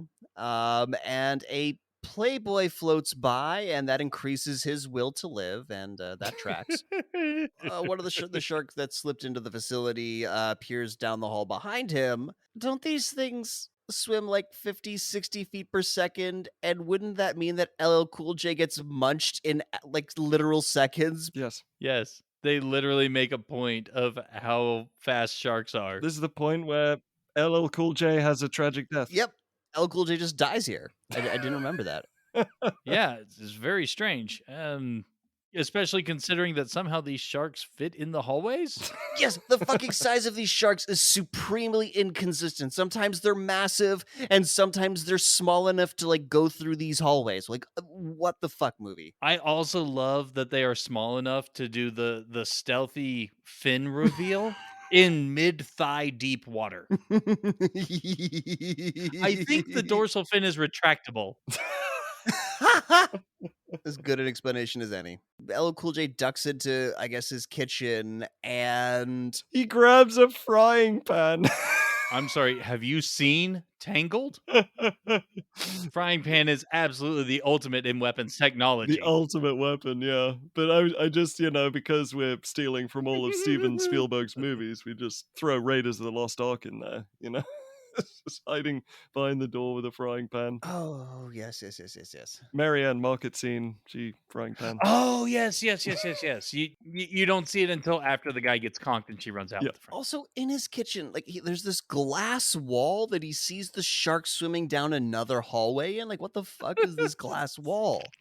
Well, the shark goes away for some reason because clearly he's an idiot who didn't notice the massive amount of churning water, the guy moving into the room, and Yeah, but that was around a corner. Like, apparently, LL Cool J had enough time to get behind the door before the shark got to that corner that he could definitely swim around, given his fucking size. but sharks can taste in the water from like so far away. That shark is tasting LL Cool J. If that shark knows he's there. Ah, but LL Cool J's wine bottle finally broke, and the shark was like, "Blood!" Oh, yes! Yeah, the wine bottle did not split apart when he threw it on the ground. I haven't had a drink in 20 days. So the gang walks down a hallway and towards the wet dock entrance thing, and Samuel L. Jackson's like, "Hey, so why don't the sharks just swim through the underwater fences?" And Michael Rappaport has to remind us that they're made of titanium. Jan at the beginning of the movie explained that they were made of titanium, so the movie knows. It knows you're not paying attention. It knows you're not paying attention. You're not paying attention to the fucking engineering of the facility. You're paying attention to the sharks. Yeah, we came here to watch a shark movie. I mean, the poster has a giant shark about to chomp on a woman. You're not sitting there to listen to the science. You're just going, nerd, fuck off. We want some sharks. So they get to the wet dock, but the submersible has been trashed. So they're not going to be able to do that. But also, I feel like these giant fucking sharks would absolutely fuck up the submarine were they to actually like get in the water and start trying to drive it to the surface. Like that Gen 2 shark would have been like, sweet bonk. I mean, there's no good options at this point. Let's be honest. No, definitely not. So- So back in the kitchen, LL Cool J climbs a shelf to get out of the water, and he's grabbed a fire axe at this point. Like he's swept out his pan for a fire axe, but his bird is on top there, so we get a bird scare, a bird jump scare. Why doesn't the shark at this point eat him as opposed to the bird? He's literally like millimeters off the water. It likes wings. I have no idea, because also the bird like gets into a pot that's floating on the water, and Samuel LL Cool J's try to like get the bird to come over to him, and that's when the shark jumps out of the water while the bird is in the pot. The shark absolutely pulls a Deliverance dude because again, the fin is not visible.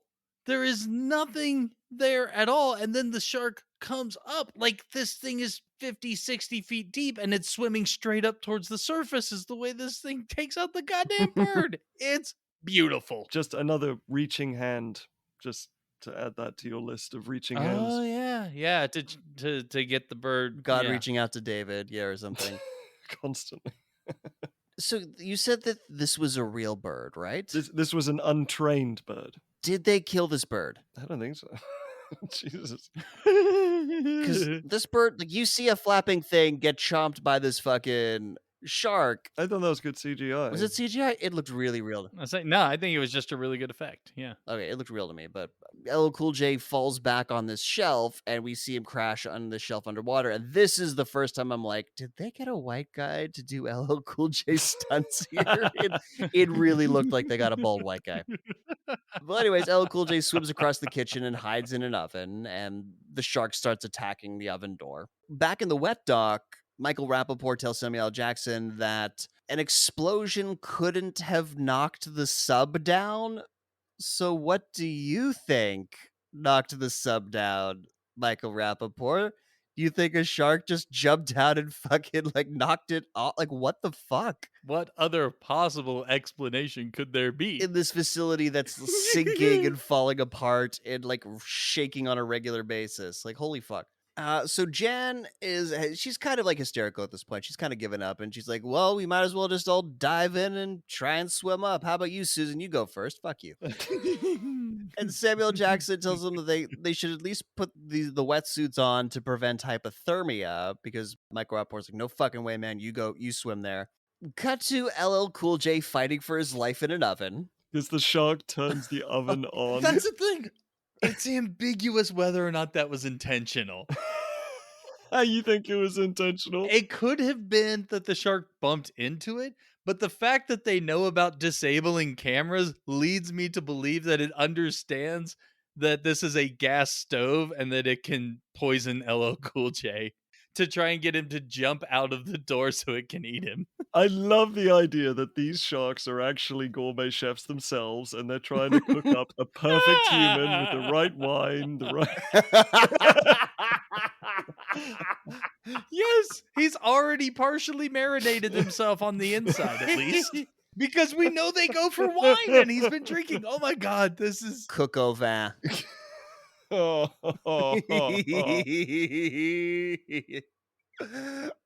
don't give a fuck that you found that cringy. I feel like if I had more culinary experience, I'd be disappointed would in you. be. Instead, I'm just befuddled. I'm just befuddled I instead. still wouldn't give a fuck. You would be disappointed in me, and I still don't care. I know you wouldn't. Yeah, so the shark turns on the gas, and also the glass on the outside of the oven door is starting to crack, and so LL Cool J starts, hit it because it's a double decker oven, so he's hitting the partition between the two ovens, and he's like, "I am not Daniel in the Lion's Den," or something like that. And he also tells God that he appreciates the irony of, him being a chef getting cooked in his own oven. And he gets to the top oven right as the shark breaks the door glass on the lower oven. And look, far be it from me to tell LL Cool J that he should have just jumped on the back of the shark and whacked it with the axe, because I don't know how the fuck I would react in this situation. But that would have made so much more fucking sense in terms of killing the shark than what actually transpires. This is the director doing an homage to his own movie. Fuck out of here. Because he also directed Die Hard 2. And how did John McClane destroy the plane at the end of Die Hard 2? With a gas oven. With a Zippo lighter lighting the stream of fuel that blew up the plane. So he is wanting to have a Zippo lighter. Yeah, because that's pretty much what happens. LL Cool J swims to the other side of the kitchen. The kitchen is now presumably filled with gas. He takes out his Zippo, lights it, and he gives his one-liner. "You killed my bird." So badass. Such a badass line. I want that on a t-shirt. I want LL Cool J's like, "You killed my bird?" "I am LL Cool J. You killed my bird. Prepare to die."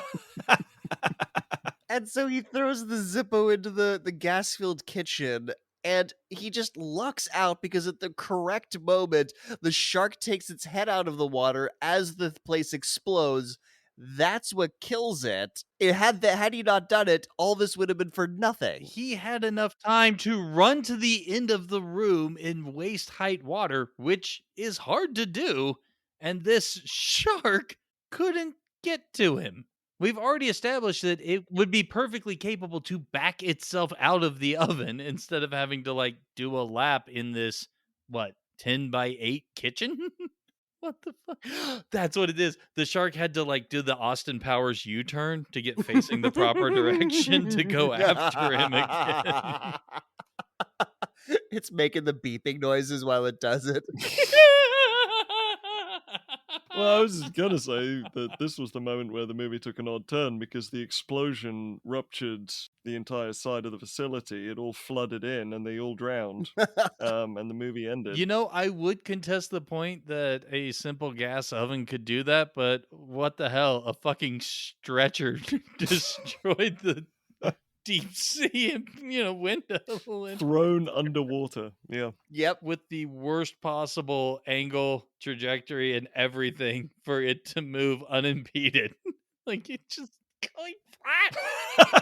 Still can't get over it. So back in the wet dock, the gang feels the explosion as they're all changing into wetsuits, and Thomas Jane tells Samuel Jackson to stay away from the fucking entrance, the wet pool in the beginning. He full on calls him out on his horror movie instincts. And Samuel Jackson responds by casually strolling around the edge. He does. Once it's time to give his speech. So apparently there is a way to get to the surface that Michael Rappaport just failed to mention earlier. But if they open the hatch there, it'll fuck with the pressure inside and that level will flood. Because, yeah, Michael Rappaport's trying to get him. And this starts an argument between Michael Rappaport and Susan, who's like, "No, what the fuck? You're going to flood this place in. You're going to let the ocean." And he's like, "Fuck you, lady. I don't work for you anymore." This prompts Samuel Jackson to intervene to give his "we are going to pull together" speech. And he starts it off by letting us know, what actually happened in the Alps during the avalanche. And, 7 people survived the avalanche, only 5 made it out. They swore that they would never tell the world what happened to the 2 people that were killed. And it was basically he's implying it was kind of because of infighting, but it really seemed like they ate them. I was gonna say. Yeah, that's what I thought as well. And to his credit, he doesn't actually say what happened. No. Leaves it very ambiguous. But it was basically the fact that it wasn't just the avalanche, like they got crushed or suffocated or hypothermia or whatever. It was they got killed. There was some infighting, they got killed, and there is definitely an implication that they were eaten to survive. So anyways, he I'm sorry, just after this chat about cannibalism. So, anyways. Let's build a snowman. Yes, Cannibal the Musical. Yeah, so he jumps off this point he's making to be like, so we are not gonna fight anymore. We're gonna pull together and chomp. The fucking shark jumps out of the bottom of the pool, bites Samuel L. Jackson, drags him into the ocean in one of the greatest fucking deaths in movie history.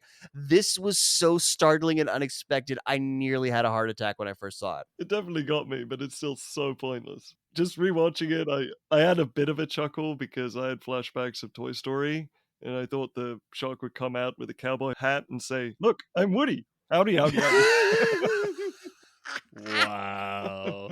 While I would absolutely have fucking loved for that to have happened, I'm going to disagree with it being pointless. No one else was really known in this movie. Sam Jackson's like of anyone that you'd expect to get through it. I mean, he had his death in Jurassic Park, but still. He was the big name guy, he's the movie star guy of this movie. And so now it's establishing that no one is safe. Well, the problem I have with that is that Thomas Jane did the whole thing about him having terrible horror movie instincts. And the fact that he's so stupid in this sort of movie speech moment that the movie is somehow both aware and unaware at the same time of how ludicrous it is. I mean, it's just it's a cheap jump scare. It really is to me. It's just putting it at a point you don't expect, which is cheap, but doesn't actually mean anything. The star dying has happened numerous times in previous movies to make everyone feel like someone else might die. That's not it. It's when it happens.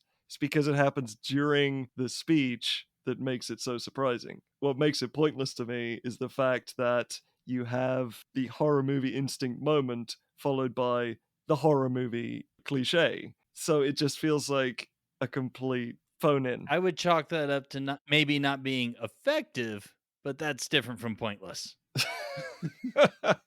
There is a point. There is a reason we put it in there. It's very obvious what the reason is. Whether or not it works, that's a whole other.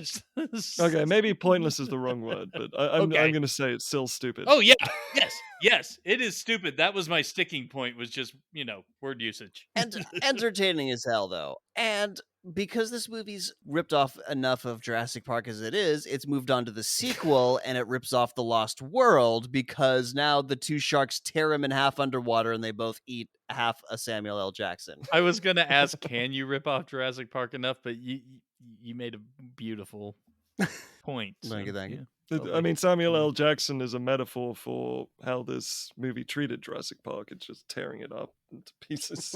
Chowing down. Doing a beautiful rip-off. Which happened to him in Jurassic Park. Ah, exactly. This movie just loves it. Well, in Jurassic Park, he lost an arm, but it didn't get eaten. It just fell onto Ellie's shoulder. It waited for a convenient moment to flop. Yeah. So anyways, Michael Rappaport is now freaking out, and he's like, oh, shit, I am not going to move. Someone's going to come. I'm not moving. He's freaking out. And then Thomas Jane's like, hey, why don't you explain what happens if, this place floods too much? And because Michael Rappaport is the engineer, systematically describing how the place would catastrophically collapse and how they'd all be fucked calms him down. I think it's more of a, if you sit here, I mean, the idea of it is to get him to realize that if he sits there to wait for help's not going to get there in time. But he does get progressively calmer while describing the absolute destruction. You're right. I do have a question here because I am not an engineer. I am not construction or architecture or anything at all. Why would the support struts buckle before the walls? Why would the support system be the first thing to go? That's my question. I don't know, man. Okay, all right. Sharks have been throwing gurneys at it for hours now. Yeah, they just kept picking up the My fucking God, how many stretcher. stretchers do these sharks have access to? That now we have solved the mystery of why they swam into the facility to begin with. They had to procure more stretchers and gurneys More gurneys! to assault the structure itself with. Makes perfect sense. Solved. Solved. Solved. So after describing this, catastrophic scenario, Thomas Jane says to Michael Rappaport, "Hey, do you want to be here for that, man?" And Michael Rappaport says, "Hell no, hell no." So they open the door. Water gushes up from the pool, and they get into the elevator shaft. And Thomas Jane and Michael Rappaport have to close the door from underwater because enough water rushes in to flood enough. And the two ladies are just like, "Cool, you boys have it. We're just gonna start climbing up the ladder." To which I call bullshit. I do not believe they would be able to close that door. Definitely not. Well, I'm also kind of curious why there's a fireball at the top of the elevator shaft. Obviously, the oven. Oh, of course. Yeah. That's how gas works. Before the shark turned the oven on, it made sure that there was like a hatch or a ventilation shaft or something that was open for the gas to flow through so that they could cut off the human's escape with a giant fireball at the top of this access shaft for some goddamn reason. The characters actually say that we can't get any higher because of the elevator, but all that's above them is a fireball. So the implication is that basically the elevator floor is just on fire for no reason. They made it out of flammable materials. I believe you mean fireball.impeg. Yes, important distinction. Yeah, this is a Winamp Fire visualizer. This is. But my question here is this. We were told earlier in the movie that they couldn't take the elevator shaft because it would have been sealed off and they couldn't do it. But now they can all of a sudden take the elevator shaft? Like, what the fuck is this? I took it as just they couldn't take the elevator itself. But he said the elevator shaft seals itself off, so they're not able to. So the movie just forgot one of the constrictions that it placed on the plot. Different elevator shaft. They were in a different part of the facility. I think there's only one elevator. Like, I mean, the only thing I could think of is that they're okay with it sinking now. Like, the elevator shaft was sealed. They were going to preserve the facility. They were just trying to get out. Now they don't care if the facility goes down. They just need to get to the surface. sure. So they climb up the ladder that runs up the side of the shaft. Giggity. And while That made me laugh far too hard. so the falling debris, there's flaming debris falling from up the shaft. I'm gonna stop pointing out how wrong that sounds. And what Mike Rappaport points out is if they make it to level 1, they can take the stairs up to the surface. He doesn't know that way is flooded, but he's got hope. So looking through shark vision, trademark, we go up through the flooded wet dock entrance and we follow it as it weirdly moves. Like how this camera moves is fucking crazy, but it sees the door that they went through and shut and it starts banging on it. The gang hears the vibrations and they realize that, oh shit, the sharks are trying to break in. They climb faster. Must climb faster. Must climb faster. And so Thomas Jane tells Michael Rappaport that he's gonna go back down to level 2 and open the door there because that level's only partially flooded. That'll run off some of the water that's gonna come up from when the sharks bust through, and that'll buy them some time. So he climbs down. Michael Rappaport climbs past him. He's like, they're big, real big. And Thomas Jane's like, what are those size of your brass balls? This movie knew its audience. It knew its audience. And so, yeah, Michael Rappaport starts climbing down, up. Thomas Jane climbs down past him, and door gets busted open. The sharks are coming in. The water's rising. Aquaman, superpowers of being able to pry this door open by hand. But before he pries the door open by hand, he's the first person to get hit and the only person to get hit by this flaming debris. Like it hits his arm as he gets to the door. I feel like something else happened and then they just had to CG a bit of debris in there to explain why he has an injury. Drop the boom mic or something. We'll turn it into fire in post. It's really bad. It looks terrible. But yes, your point that he stuck a knife in there. This is clearly more of a diving knife, and those things are not fucking durable. This would have snapped. Absolutely. It did. No. Long before it Oh, I see. did Okay. in the movie. Yeah, this was not full tang. Like those knives are definitely not full tang. Yeah, so he pries it open just enough where he could like stick his fingers in, and Aquaman, as you were saying, John. I was like, but still, yeah, to even get your fingers in and push these things open, no, I mean, yeah, fuck that. after establishing that this elevator shaft has sealed itself, it's good to know that it was very thoroughly sealed. Well, yeah, I mean, Aquaman. I guess that does explain how they got the door shut at the bottom as well. I'll have to retract that statement. I, for some reason, forgot about Aquaman. I don't know how I did that. You can't forget Aquaman in this movie. Yeah, he gets onto the ladder just before because the water's risen enough, and he gets onto the ladder just before a shark bites his legs. So as they're climbing, there's a shock wave that dislodges the bolts that are holding the ladder to the side of the shaft, and this segment of ladder falls back down. It also manages to sandwich itself against the wall or like rest on the ledge. I'm not sure what happens here, but it doesn't like it stays perpendicular. Yeah, it somehow perfectly reaches the exact diameter of this.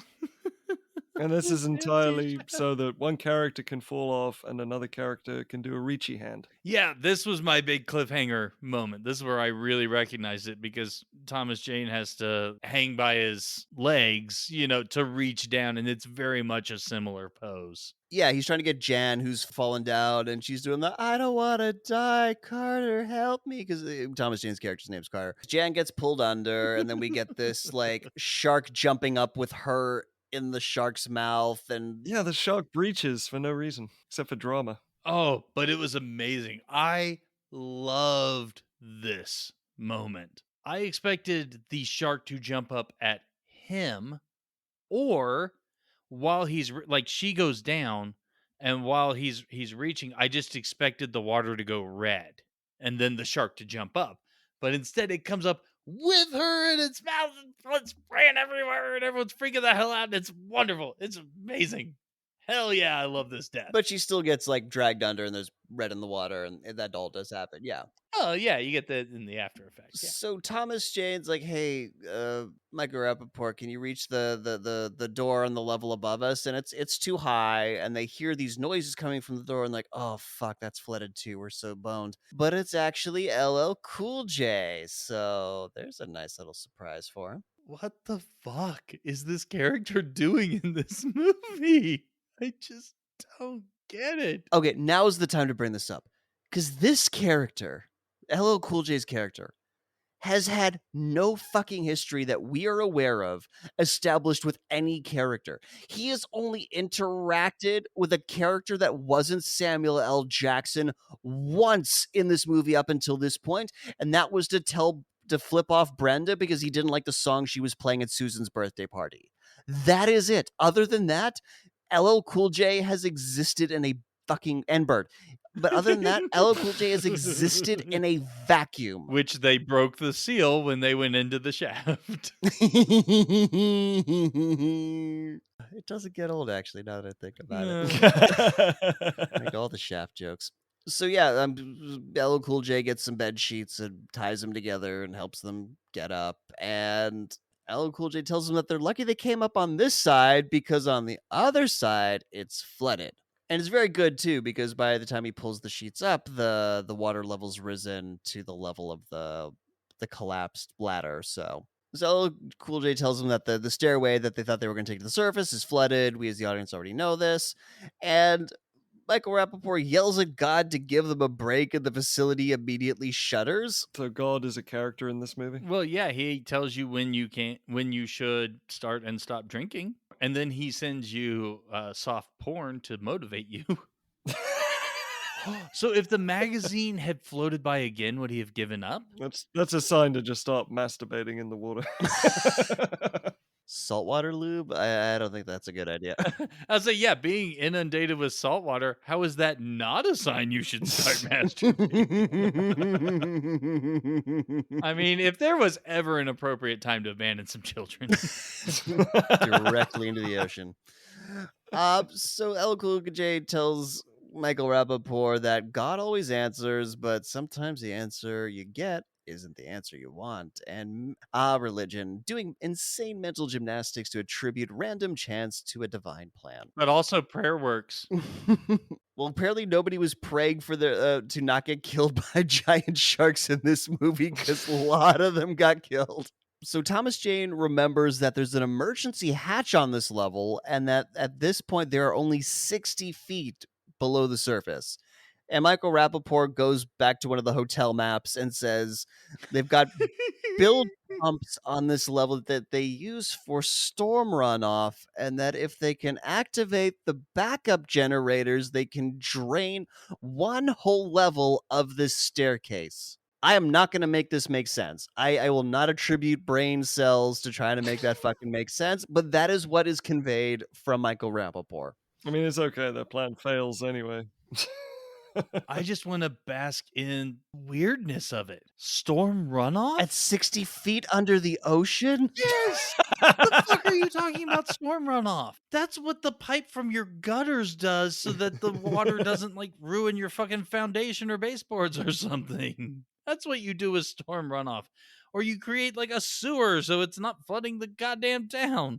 You are underwater. What goddamn runoff is there? Is architecture a science that can go fuck itself from this movie? No, it's Well, engineering. certainly engineering. Yeah. Yeah, engineering can go fuck itself. Like biology can go fuck itself, engineering can go fuck itself, physics can go fuck itself in a bit. I will tell you that when we get there. So the gang goes into Jan's room. LL Cool J won't eat her power bars, even though they haven't had anything to eat. Like they find her power bar stash. Picky chef. But that's not what they're really here for. Exactly. What I want to bring up is, speaking of shafts, the casual vibrator search is casual. What is this? What is this moment? Because for some reason, Michael Rappaport really wants to find a dead woman's vibrators to get the battery. He needs batteries for a flashlight. So naturally, Gotta find the vibrator. Yeah. Gotta power. And I mean, LL Cool J's reaction is very apt given the situation. Like, what the fuck is wrong with you? So Thomas Jane goes into Jan's bathroom for medical supplies. Apparently that's all that's in her medicine cabinet is like very intricate first aid supplies. No toothbrushes, no Advil, nothing. Just, hydrogen peroxide and fucking bandages. I know that's all I have in my bathroom because that's where I get all my injuries. do you think Jan had the appropriate breathing apparatus for Stellan Skarsgård? It's tucked away under the sink somewhere. Maybe. Also, if Thomas Jane had found the vibrator in the bathroom, that would have been great. Just in the medicine cabinet. Behind the Tylenol. In one of the med kits. Just Yes. So, but the reason why he's gone into there to look for medical supplies is because he says to Susan who's following him, "Oh, my skin is hemorrhaging." You mean you're bleeding? Yes. So who the fuck says it like that? every time a character now bleeds, I'm just gonna say their skin's hemorrhaging. I support this decision. But apparently, this is like when you get a scratch and it takes a while to start bleeding because it hasn't been bleeding since he got hit by the flaming debris. It's not dripping, it's not leaking, nothing like that. It's looked raw. I don't know, man. They say, yeah, I've started bleeding. Just say I started bleeding. When you get a paper cut, you don't say I'm having a paper hemorrhage. Like, what the fuck? Well, no, because the paper is not the one bleeding. Your skin is beginning to hemorrhage. Okay, well, I was just mixing things up there. That's why you're no shark wrangler. Nope, I am not a shark wrangler. So yeah, he puts on this oil-based Christ, cream and like wraps it up so like if they have to go into the water, the shark won't smell the blood. And Susan's finally starting to realize that she might have fucked up here. She might have not done the right thing with all of this. And this is where physics can go fuck itself royally. So Michael Rappaport realizes it's 4 a.m. He's like, man, this night has felt like an eternity. And Ella Coulter's like, yeah, it's because of Einstein's theory of relativity. You touch a hot pan, seconds feel like hours. But you touch a hot woman, and hours feel like seconds. And Michael Rappaport's response to this is, I've spent 4 years at Caltech, and that is the best physics explanation I have ever heard. And no, motherfucker, I bet you've heard another one, because that's not how the fucking theory of relativity works. Holy fuck. Although it is a paraphrase of Einstein. It's a paraphrase of Oh, Einstein. really? Einstein actually said, I actually have the quote here: "Put your hand on a hot stove, a minute can seem like an hour. Sit down with a beautiful woman, and an hour can seem like a minute."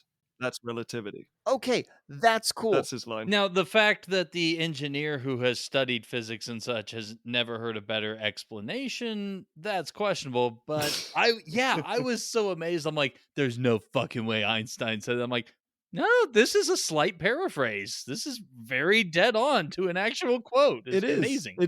This was one of my favorite lines of the movie, and now I find out that the movie didn't even come up with it. Well, the fact that it actually is something that you would attribute to Einstein makes me love it even more, to be honest. Anyways, moving on. Susan is standing by the window in Jan's room, and if you blink, you miss this. But there's actually a tiny Finnish flag. There's a tiny so I think what they're implying is that Stellan Skarsgård's character is actually Finnish, even though he himself is an actor. Stellan Skarsgård is Swedish.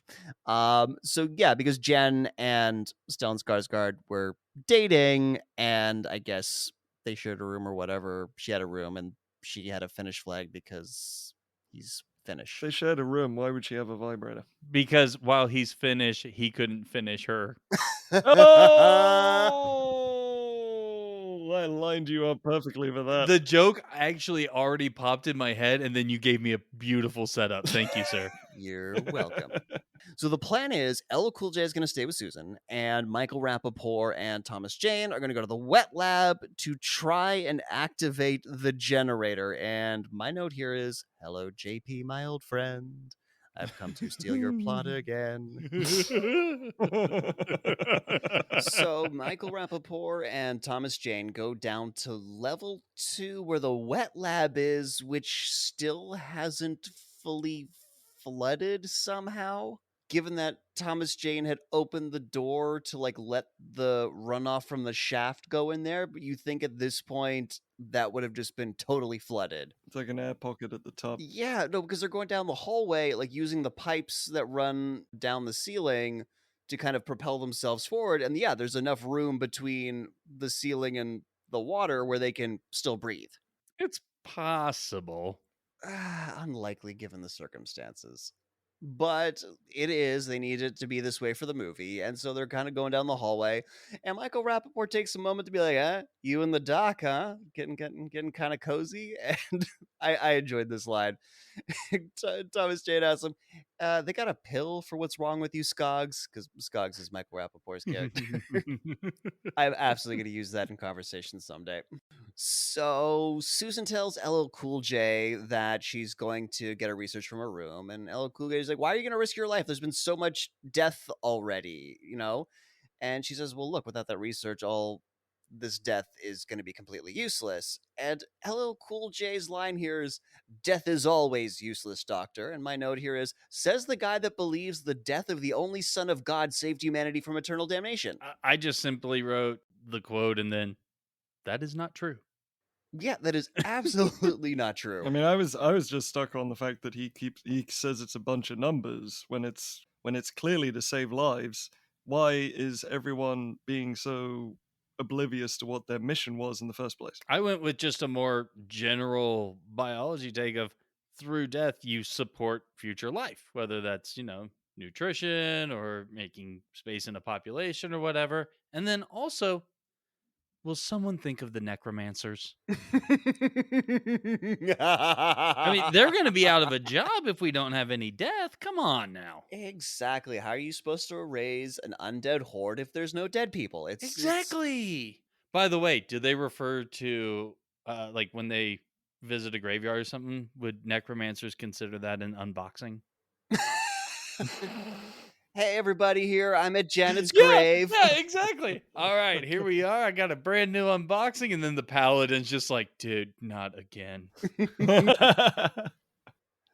All right, before we unbox this, be sure to smash that like button. Yeah, so they get to the lab entrance, and Thomas Jane says he's going to go open the door, and then he's going to come back for Michael Rappaport. But I thought this was the door that got busted open earlier.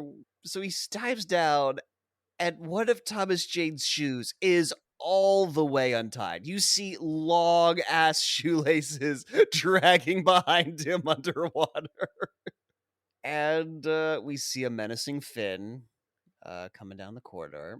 Thomas Jane, he swims into the lab kind of from like the top of the flooded stairs to the bottom, and we get a dead Stellan Skarsgård jump scare. And he has to rise up to the top where there's an air pocket and have a scream. But how does he know that there's an air pocket there? That's a good question.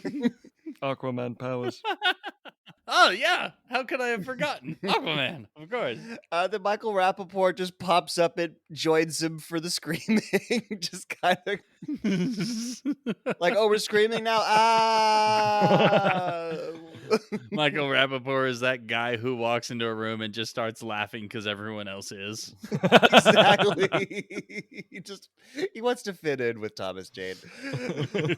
And so they eventually calm down and they assure each other that okay, they're going to do everything right together. Very awkward phrasing, but that is how they say it. They're going to do this together. Wait, you're right or my right? No, stage right, but camera left. It's just follow my lead. So back in the living quarters, LL Cool J finds a camcorder and he starts. This is my favorite joke from the movie. I don't know why. Oh, I remember this, and it is the best. Everyone loved this part of the movie. Even me, who was scared shitless of this movie, loved this part of the movie. So he picks it up and he starts waxing poetic about how he was a flawed man. You know, if you find this, I haven't survived. And, you know, what is my legacy? What am I going to leave behind? And he immediately starts saying, today we're going to make the perfect omelet. He's using 2 eggs, not 3. Amateurs will add milk for density. This is a mistake. Fucking brilliant. I legitimately stopped putting milk in my scrambled eggs when I made them because of this movie. I shit you not. I stopped doing that. Yeah, but you also stopped walking near swimming pools, so.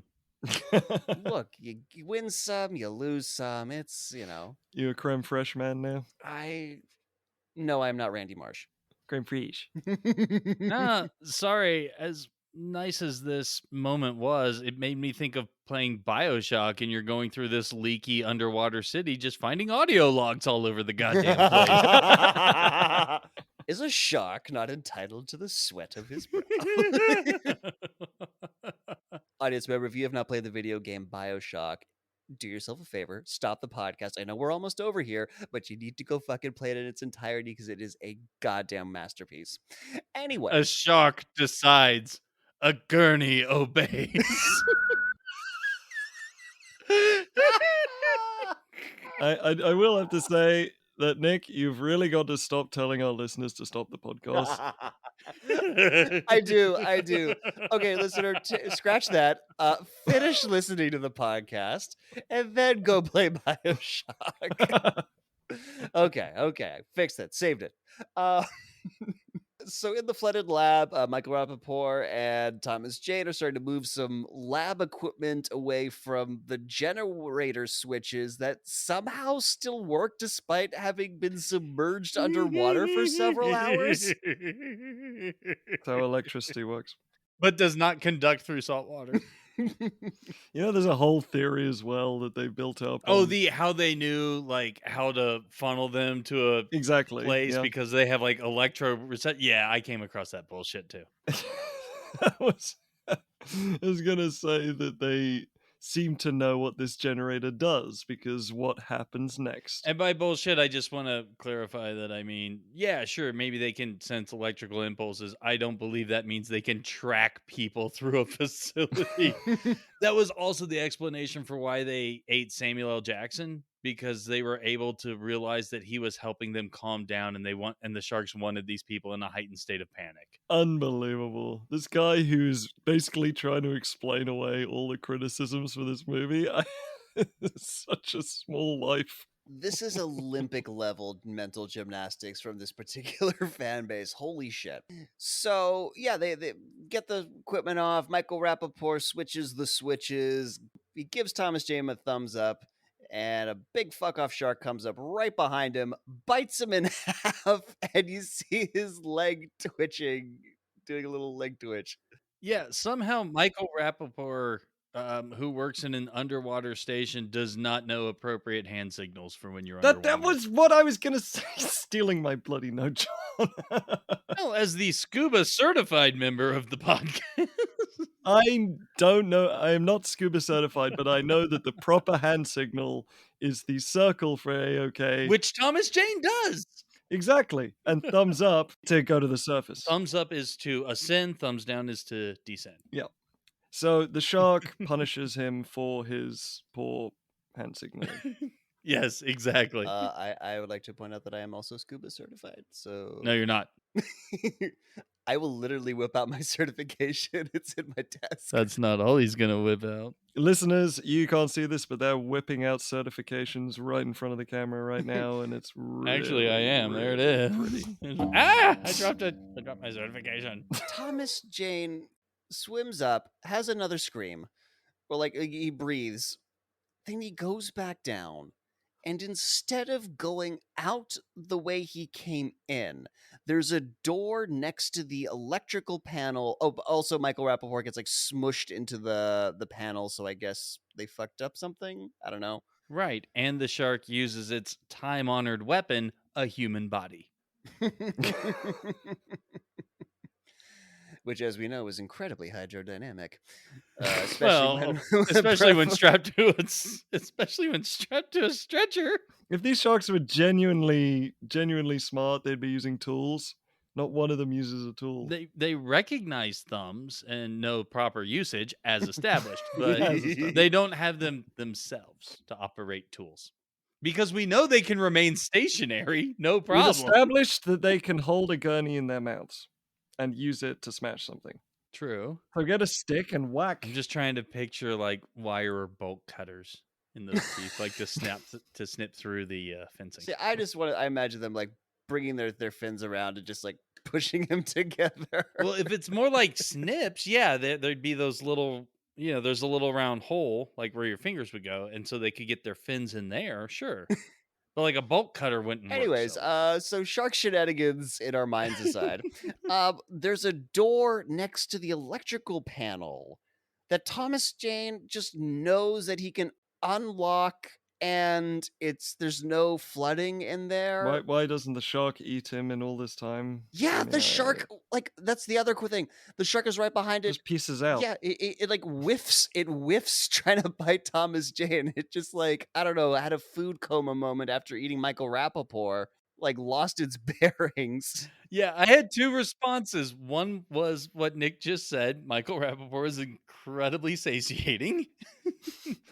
But it's also weirdly explained by the movie in that the sharks needed them to help destroy the facility. So if they ate everybody at once, then they're not going to be able to escape the fence. But why even eat anyone at all? For some reason, the sharks have no time.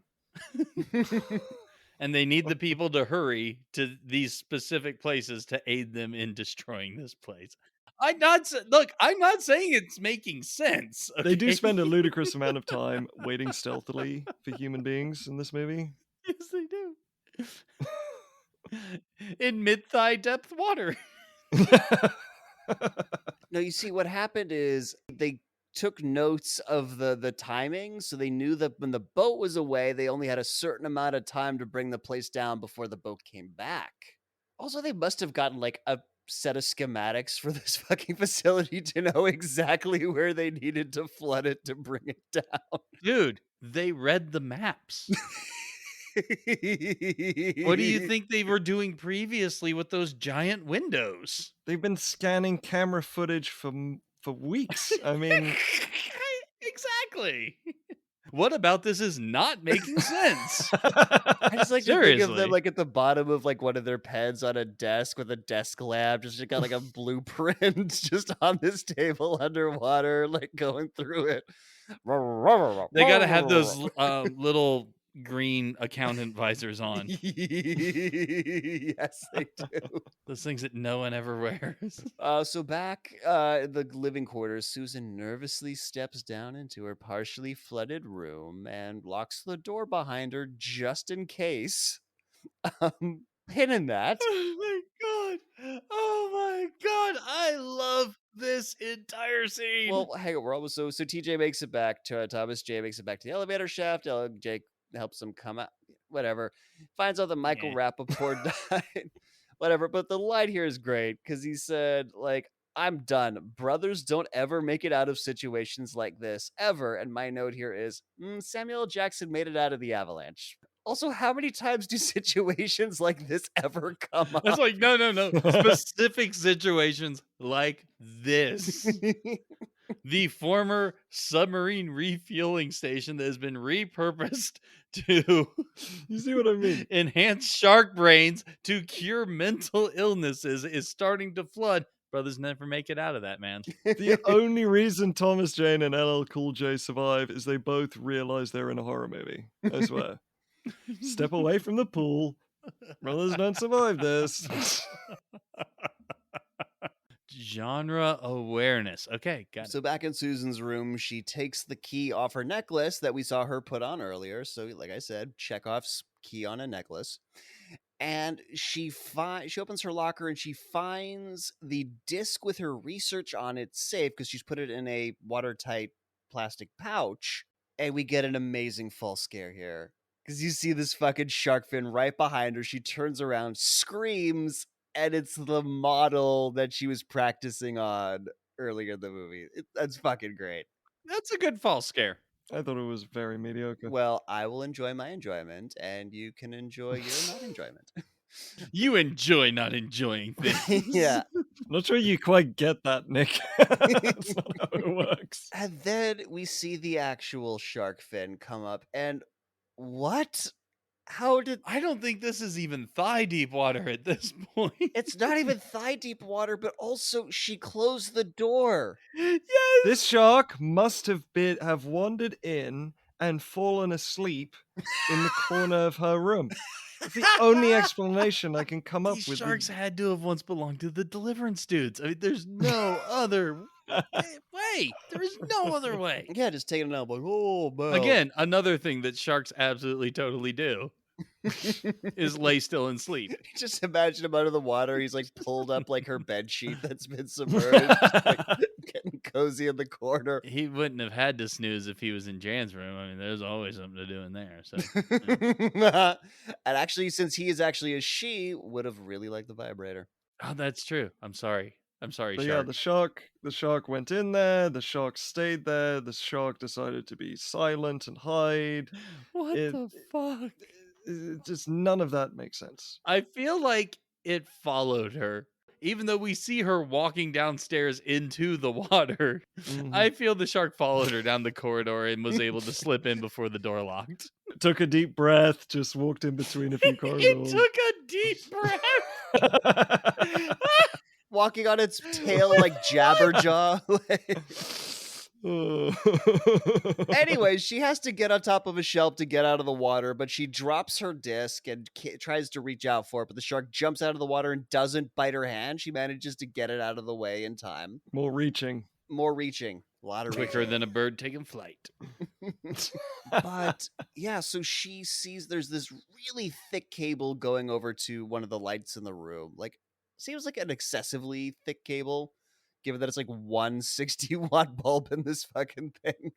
But anyways, she gets an idea. She disconnects the wire and then takes off her wetsuit and stands on it to insulate her so she's not grounding herself. We're using actual science now, all of a sudden? When did this start? It started at the point at which a sexy woman could strip down to a bikini. The basis of all science. Yes. I'm not going to pretend I didn't enjoy this. I'm a giant pervert, and I'm not going to apologize for it. Yeah, but I feel like she should have at least done the getting down to the bikini first, because you want the insulation in place before you're pulling out fucking high voltage cables from the wall. At least that's my thought. But she does in that order.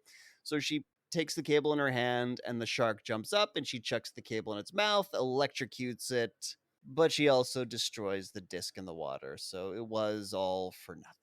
So, speaking of stealing shit from much better movies, we have now killed a shark with an explosion and then having it chomp on an electrical wire. Yeah, every shark death in this movie is from each Jaws movie, 1, 2, and 3. So Thomas Jane and LL Cool J meet up with Susan. It's now time to get the fuck out of there. And so they get to a room with an emergency hatch with some fire extinguishers and some life vests. And the idea is basically they're going to use the bright life vests and the churning water from the fire extinguishers to distract the shark while they swim up to the surface and get the fuck out of there. Yeah, because the sharks will be attracted to the churning water and the bright colors. And do sharks see in color? Yes, they do. I did look this up. Oh, wow. Okay, cool.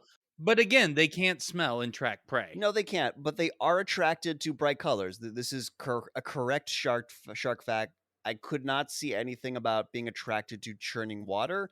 However, I did learn that being in rough water will not save you, because if a shark happens to come across you, it's going to bite first and ask questions later. Yeah, I mean, they also use bite. It's like investigating shit. So Yeah, but the movie can't have it both ways. You can't have a super intelligent shark and a shark that's distracted by bubbles and bright, shiny things.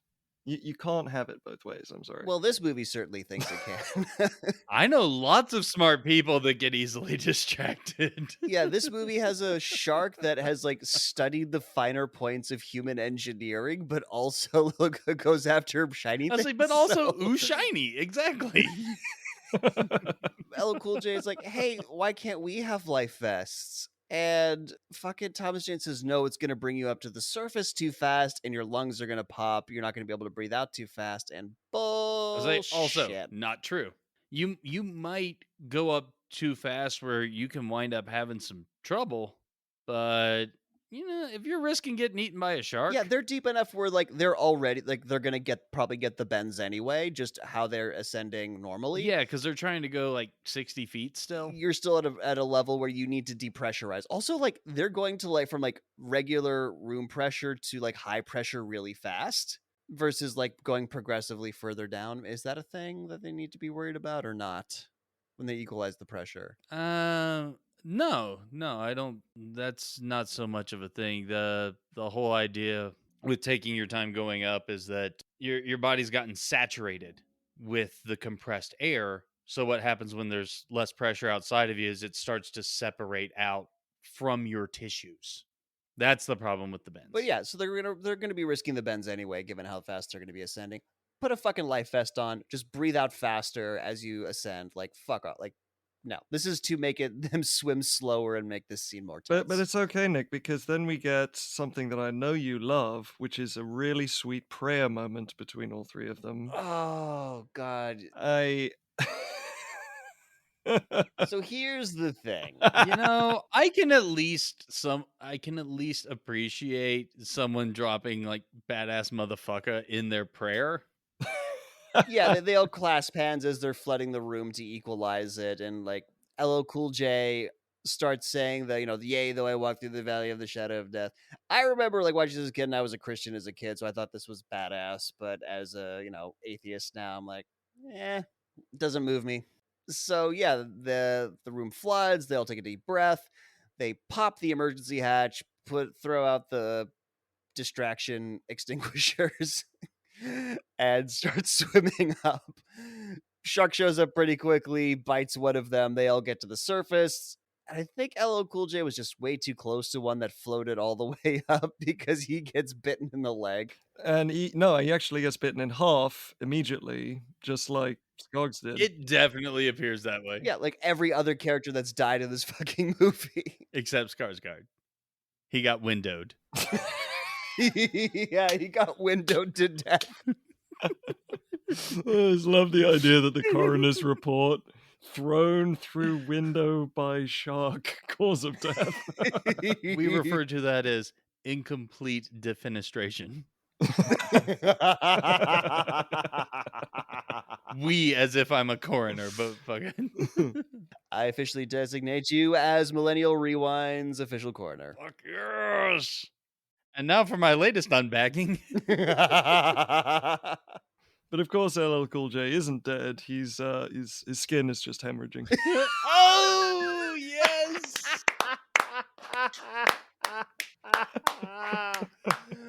Fucking amazing. Damn right. He's just Yeah, he's just getting dragged in the mouth of this giant shark, bleeding out profusely. I mean, there's nothing at this point that Thomas Jane or Susan can do for him, so they kind of swim to the side. And the way LL Cool J gets out of this, Crucifix stab. crucifix stab in the eye, which is kind of badass, not gonna lie. I mean, as we'll see later, the shark heals from getting its fucking eye gouged out really, really quickly. The movie forgets that this happened to the shark, but it's cool now. Jesus Christ.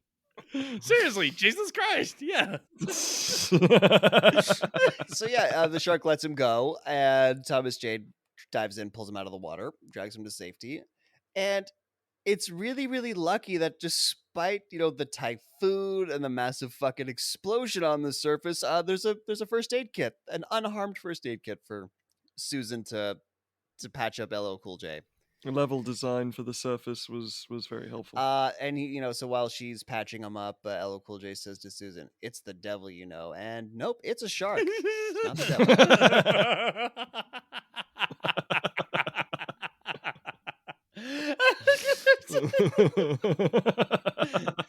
That is way funnier than it should have been. So Thomas Jane, this moment, like this is where he realized that they were hurting them, using them to flood the facility so that they could escape. Yeah, and that's where it comes around. Yes. Yep, the fuck. The sharks were smart enough to know what cameras are, the layouts, they were hurting them but eating them at the same time. None of that consistently makes any sense. They were fluent in Mandarin. It was a whole thing. Trained in Like- modern dance. Contemplating how many licks it takes to get to the center of a Tootsie Pop. I'm telling you. Everyone lies on their headshot, right?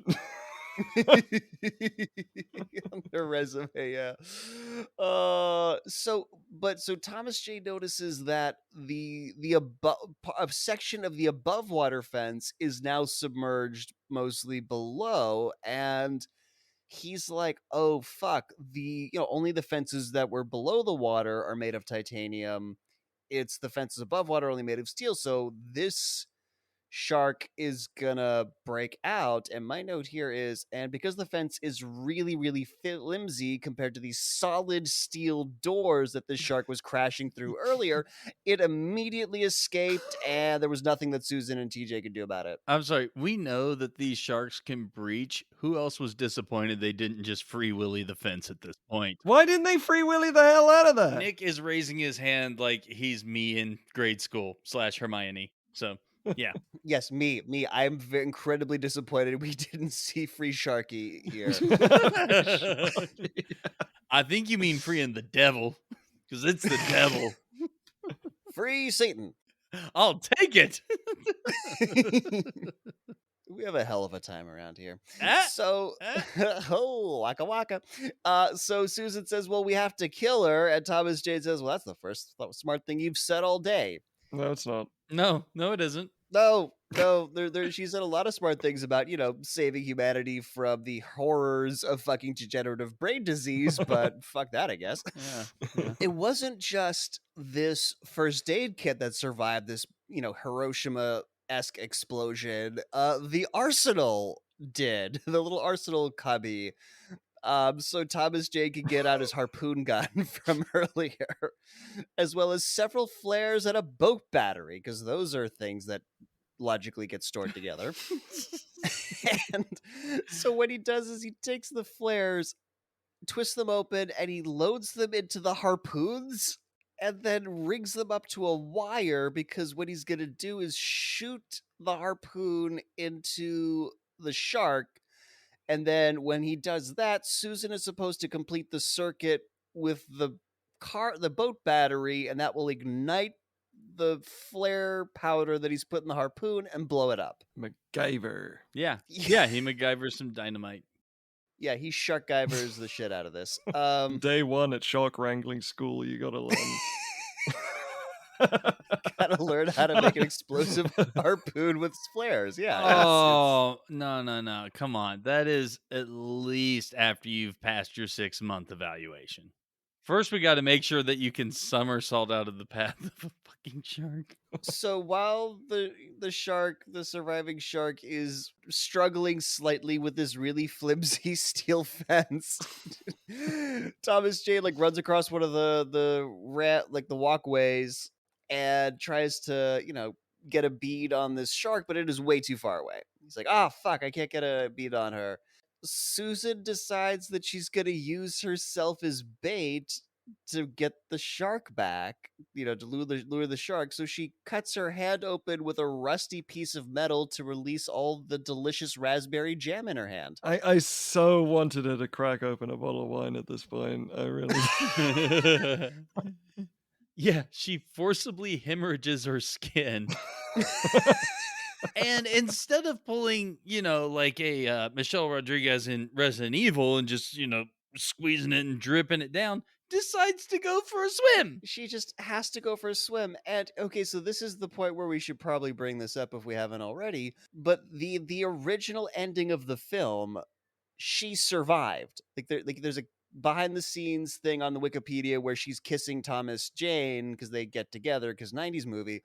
But when test audience saw the first cut, they're like, "No, fuck you. She's the villain. I want her to die." So they reshot it where the shark eats her, which is now. Oh my god. So, question for you, Nick, because you're our military nerd.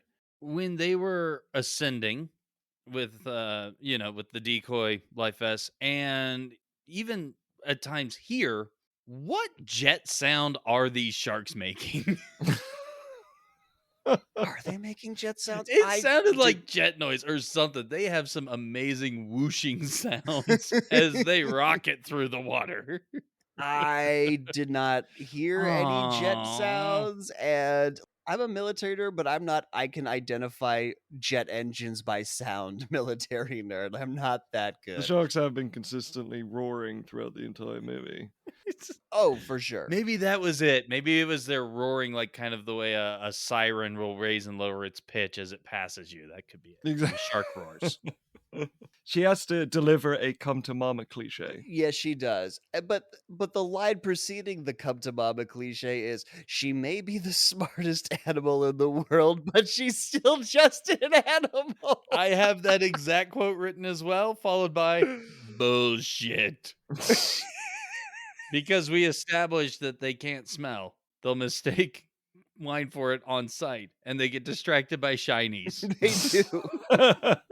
Its head is stuck in the fence, like trying to wriggle it and pry it open. It can't see you. Well, anyway, she does dive into the water with her, hemorrhaging skin hand, which she hemorrhages raspberry jam. Like, that's what comes out of her hand when she cuts it. My note here is after she dives in, "Hey, Susan, who's supposed to connect the wire now? I don't think you thought this one through." But the lack of thought continues with Thomas Jane. I guess it does, because as the shark's swimming back to, chomp her, he dives in, he puts down the spear gun and dives in the water. He drops the gun! He drops the fucking spear gun to dive in to try and swim her to safety. What the fuck? Hey, Tom, what do you think you're gonna do what do you think you're gonna achieve by diving in? Like, what do you think you're doing here? This was day 2 of shark wrangling school.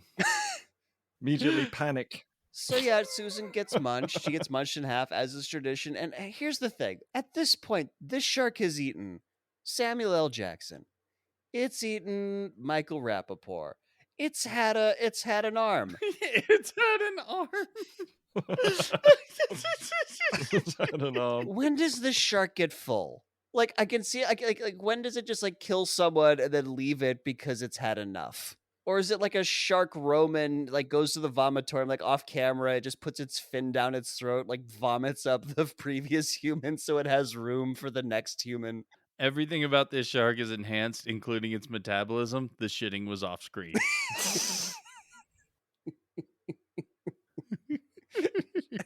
Again, because my mind is just like there's a toilet at the bottom of the lagoon, and the shark just has a newspaper taking a shit in the bottom of the lagoon, just like. And the other ones are like, "Do you mind? We're trying to plan a forced evacuation here." Well, I'm having a forced evacuation right now. Jeez. It's like a prison cell. The toilet's right there next to the desk that they're working on. Wiping its ass with all the gurneys. I don't know.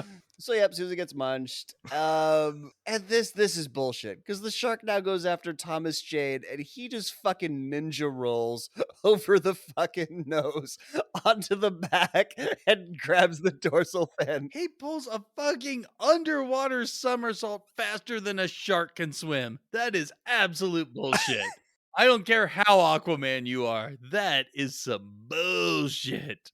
It pulls a Godzilla and turns into a theme park ride right at the end. Just ride the shark. LL Cool J has somehow managed to get the spear gun, climb up to the tower where the battery is with his fucking mangled leg. Thomas Jane sees it like, shoot her, shoot her. He pulls a beginning of Jurassic Park. And so LL Cool J, says a little prayer, and I guess he didn't say the right prayer because he shoots through the shark's dorsal fin and goes through Thomas Jane's leg as well. So Thomas Jane is stuck to the fucking shark now. I want to point out that we get another, just like in Godzilla, another great damn moment. We've had a damn for blowing up the Chrysler building, now a damn for shooting through the shark into your friend. I just said that he said his prayer and God answered, just not always in the way he wanted.